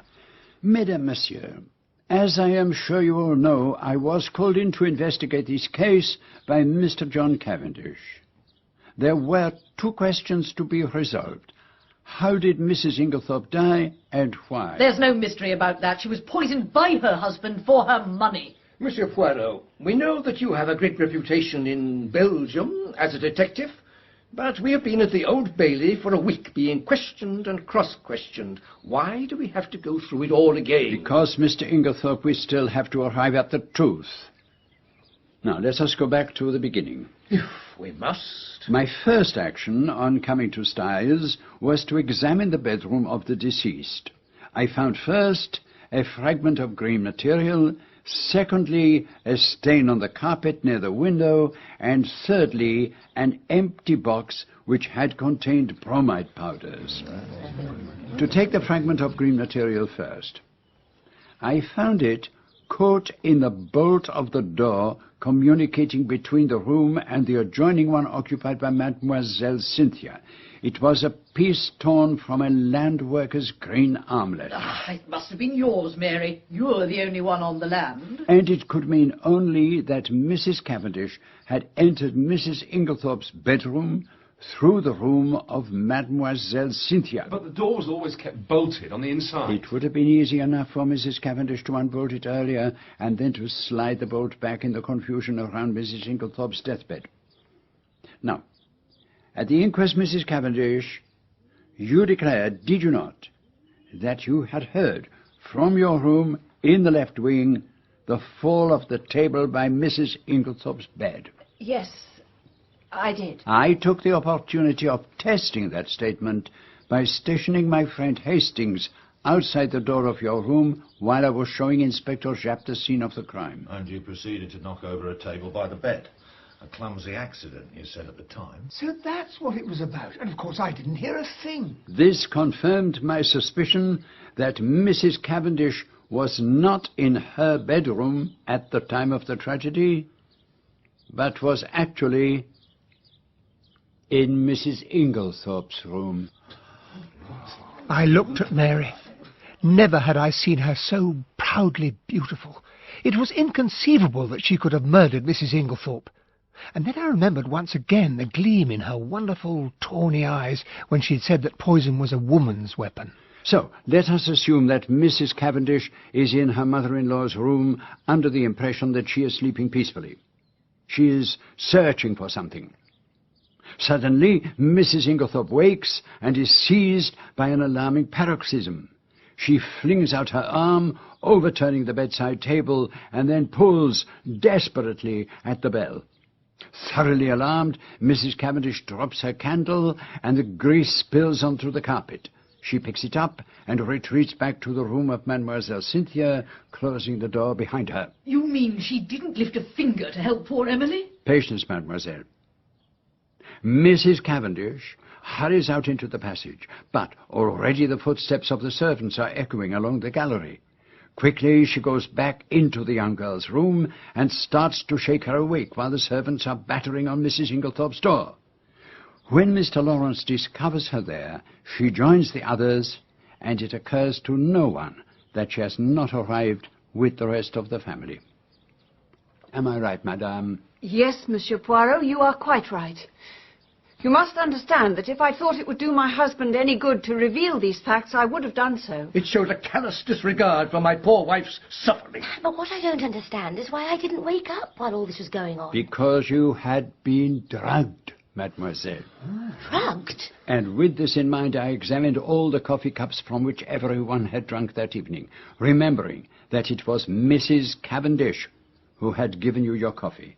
I took a sample from each cup, but I had made a serious miscalculation. You hadn't realised that Dr. Beilstein was there that evening, so there were 7 cups instead of 6. So the missing cup could only be Cynthia's. Oh, I know, because I'm the only one who doesn't take sugar. But then my attention was caught by something you said, Annie, that there was a substance that looked like salt on Mrs. Inglethorpe's cocoa tray.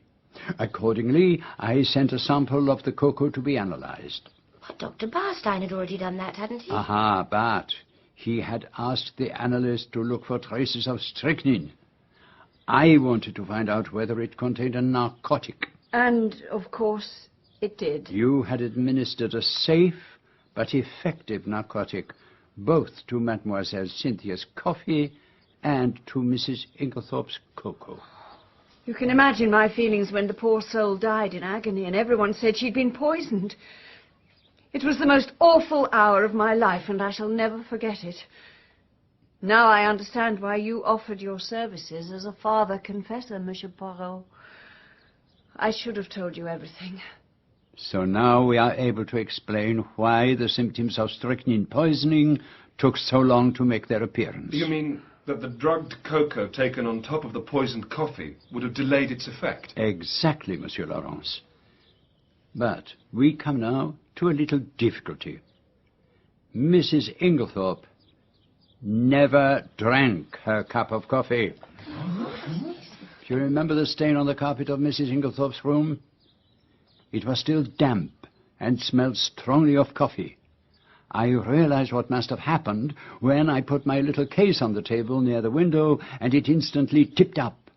The same thing must have happened when Mrs. Inglethorpe put her coffee down on it, and so she heated up her cocoa instead. So she never drank any coffee at all? No. And yet the strychnine must have been administered between 7 and 9 that evening. So how was it done? Through a substance so suitable for disguising its taste that it is extraordinary that no one thought of it. Her mitten. You mean the murderer introduced the strychnine into her tonic? No, there was no need for that. Her tonic already contained strychnine. I pointed that out at the inquest. And it was perfectly harmless, but when a bromide is introduced into the mixture, the strychnine will be precipitated and collect at the bottom of the bottle, and the last dose will contain all of it and prove fatal. So those bromide powders I made up for... were added to her medicine. But you were not to know that they were to be used in that way. No. I had no idea they could have that effect. And the person who habitually poured out Mrs. Inglethorpe's medicine was always careful not to shake the bottle, so as not to disturb the deadly sediment at the bottom. Quite ingenious, really, when you think about it. But please go on, Monsieur Poirot. Throughout the case, there have been indications that the tragedy was intended to take place on the Monday evening. Mrs. Inglethorpe's bell wire had been severed. Mademoiselle Cynthia was spending the night with friends. So she would have been quite alone in her room in the right wing, completely cut off from everyone. She would have died long before medical help could have reached her. And there would have been no one to observe the unmistakable effects of the strychnine poisoning. Exactly. But on that Monday night, in her hurry to be on time for the concert, Mrs. Inglethorpe forgot to take her medicine. Oh, she didn't forget it, sir. I told her she ought to take it, but she said it'd do her no harm to go without it for once. And alas, she was right. For by not taking that last fatal dose until the following evening, she prolonged her life for another 24 hours, and it is to the events of those 24 hours that I shall now turn. Is this really necessary? None of it's getting us anywhere. It is necessary, Mr. Inglethorpe, and as you will see, it is getting us somewhere. Let us now consider the matter of the will. Was it the will you were looking for in Emily's room, Mary? Did you destroy it? No, I wasn't looking for the will, Lawrence, and the only person who could have destroyed it was Mrs. Inglethorpe herself. That's ridiculous. I thought she was supposed to have made it on the afternoon before her death. You can't tell me she destroyed it on the same day. Nevertheless, mademoiselle, that is what happened. How else can you account for the fact that on one of the hottest days of the year, Mrs. Inglethorpe ordered a fire to be lit in her room? Stands out like a sore thumb, really. Mrs. Inglethorpe would have ordered a fire only because she wanted to destroy something so that no one would ever see it and could think of no other way. In fact, Hastings and I found a charred fragment of it in the ashes of her fireplace. But why should she destroy a will she'd only just made? That is what I asked myself. I thought at first it was the consequence of the quarrel she had had earlier that afternoon, but now I realize I was wrong. Can you remind us, Dorcas, of what you overheard your mistress say? She said, "You need not think that any fear of publicity, of scandal between husband and wife will deter me." Those words were addressed not to Mr. Inglethorpe, as you supposed, but to her stepson, John Cavendish. And now, will you tell us what she said to you an hour later? I've had a great shock, she said to me. I don't know what to do. Scandal between a husband and wife is a terrible thing, Dorcas. And she was holding a piece of paper in her hand. But this second scandal she spoke of was not the same as the scandal with which she had confronted John Cavendish earlier that afternoon. Then she had been speaking of his liaison with Mrs. Raikes, but now she was referring to a scandal which concerned herself. What did she do then? She ordered me to light the fire in her room. So, let us reconstruct what happened. At 4 o'clock, Mrs. Inglethorpe quarrels with her stepson and threatens to tell his wife about the affair with Mrs. Raikes. I believe you overheard the greater part of that conversation, madame. Yes, I did. And you can understand why I chose to say nothing about it. Immediately afterwards, Mrs. Inglethorpe makes a new will in favour of her husband, cutting out John Cavendish. But then, at 5, she tells Dorcas to light a fire so that she can destroy the will she has just made. So what happened in between, do you reckon?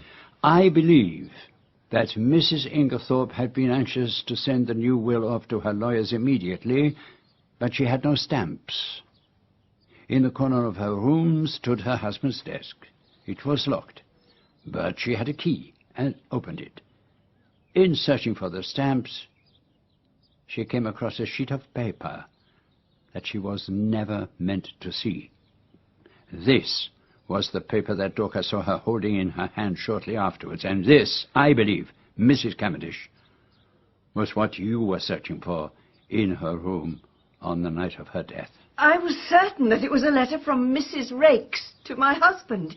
Mrs. Inglethorpe told me that it had nothing to do with him, but I didn't believe her. So, what was this paper? It was a letter written in haste by the murderer to his accomplice when he realized that Mrs. Inglethorpe's death would take place 24 hours later than they had planned. I will read it to you.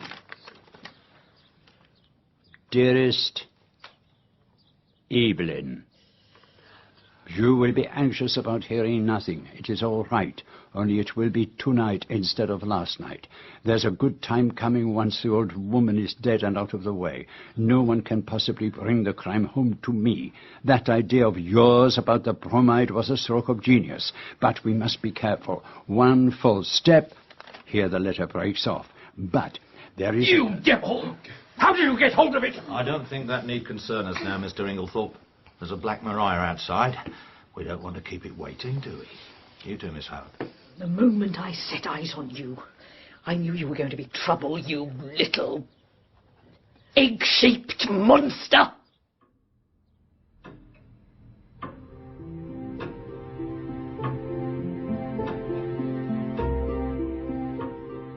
So did you really suspect Inglethorpe from the word go, Monsieur Poirot? Oh, yes. There was no getting away from the fact that whoever stood to gain from his wife's death, he would benefit the most. I had no idea how the crime had been committed, but from what I knew of Mr. Inglethorpe, it would be very difficult to connect him with it. And then, when I began to investigate the Mrs. Raikes affair, my suspicions became a certainty. How do you mean? If he had been seriously involved with her, his stubborn silence at the inquest would have been perfectly comprehensible. But when I discovered that it was known all over the village that it was John Cavendish who was enamoured of the pretty lady, Inglethorpe's behaviour took on a very different meaning. It was nonsense to pretend that he was afraid of a scandal, and so I was forced to the conclusion that by constantly refusing to say where he had been when the strychnine was purchased, he was doing his utmost to get himself arrested. And from that moment, I was equally determined that he should not be. But why on earth should he want to be arrested? Because we have a very curious law in this country that if a man is once acquitted of a crime, he can never be tried again for the same offence. And if it hadn't been for Monsieur Poirot, I should have fallen headlong into the trap.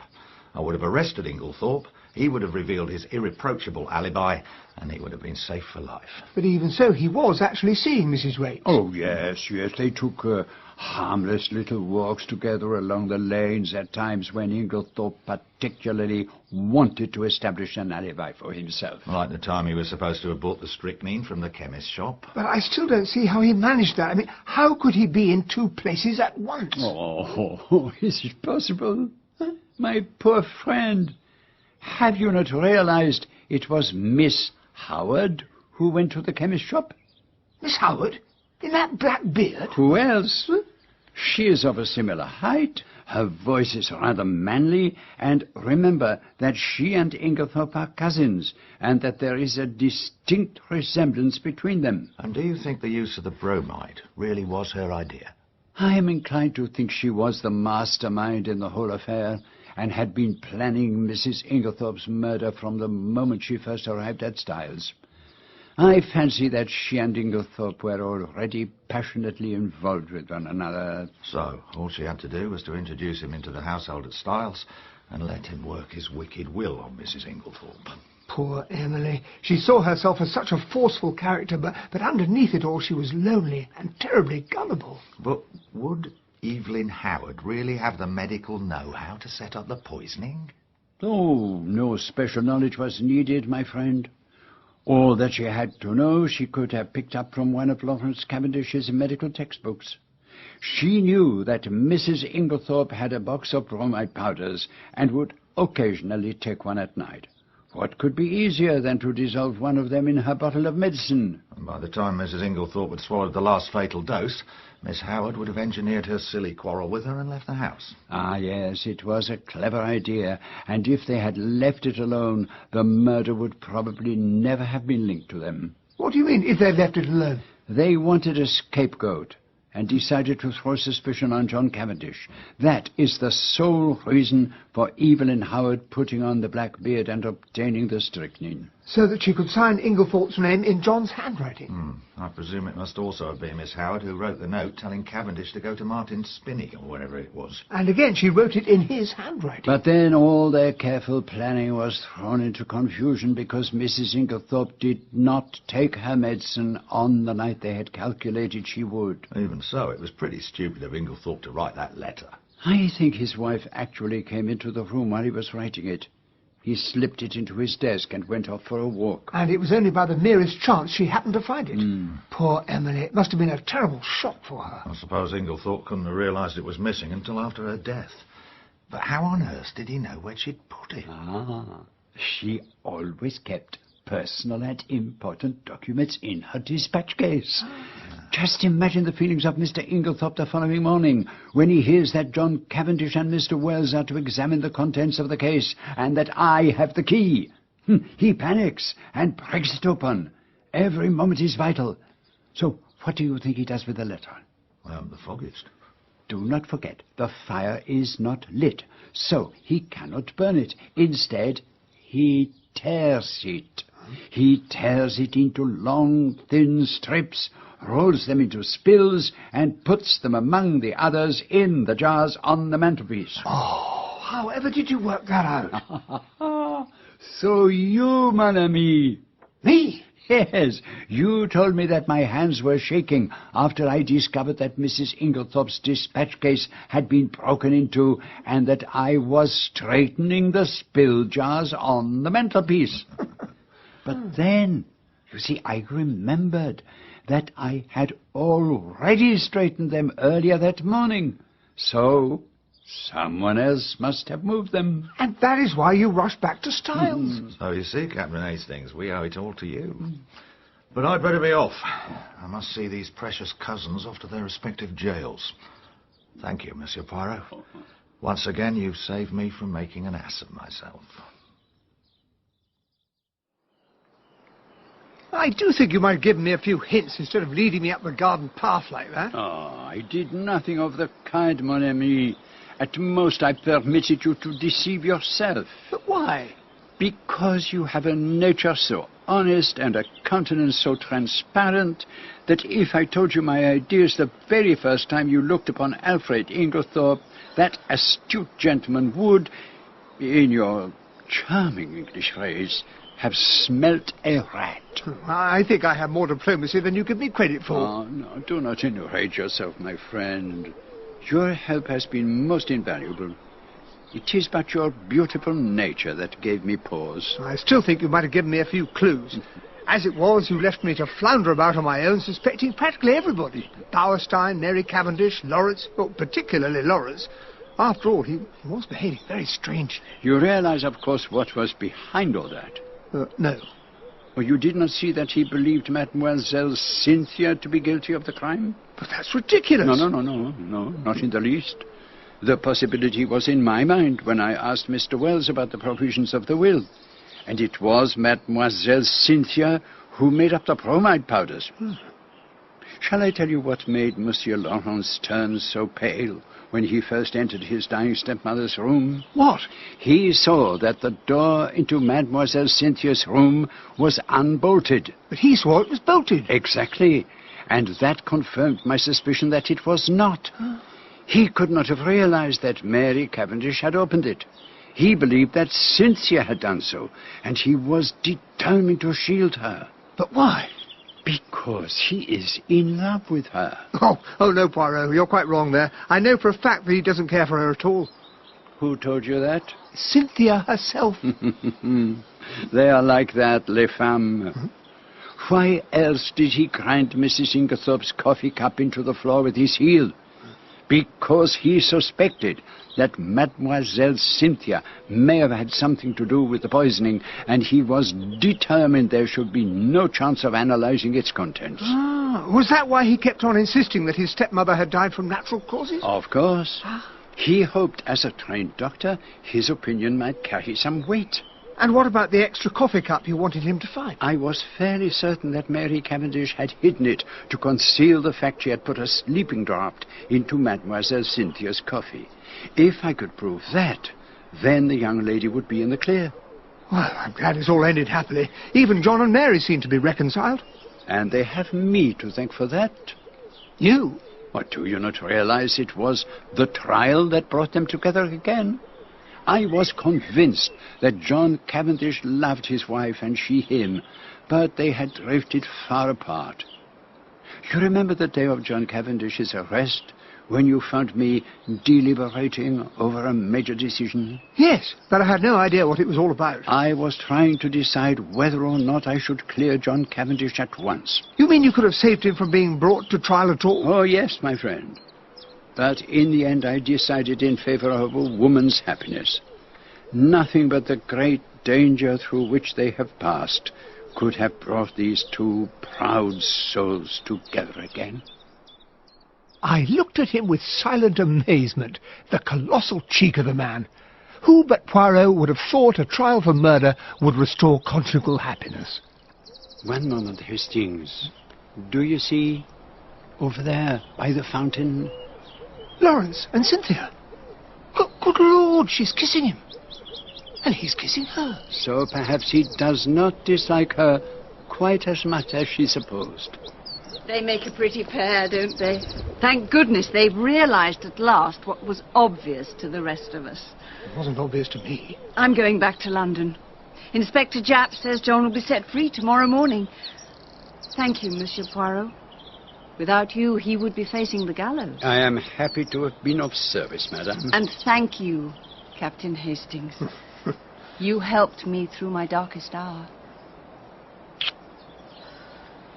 Goodbye. Goodbye. Ah, mon pauvre ami. You were in love with both of them, were you not? Yes, they were two delightful women. Console yourself, mon cher Hastings. One day this terrible war will be over, and we will hunt together again. And then, who knows what the future will bring.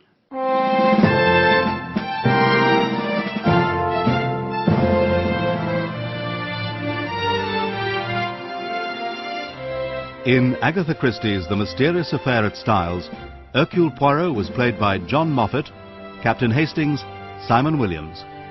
Detective Inspector Japp, Philip Jackson. Emily Inglethorpe, Jill Balcon. Alfred Inglethorpe, Hugh Dickson. Evelyn Howard, Nichola McAuliffe. John Cavendish, Sean Arnold. Mary Cavendish, Susan Jameson. Lawrence Cavendish, Nicholas Boulton. Cynthia Murdoch, Annabelle Dowler. Dorcas, Hilda Schroder. Dr. Bauerstein, Robert Portal. Mr. Wells, Richard Sims.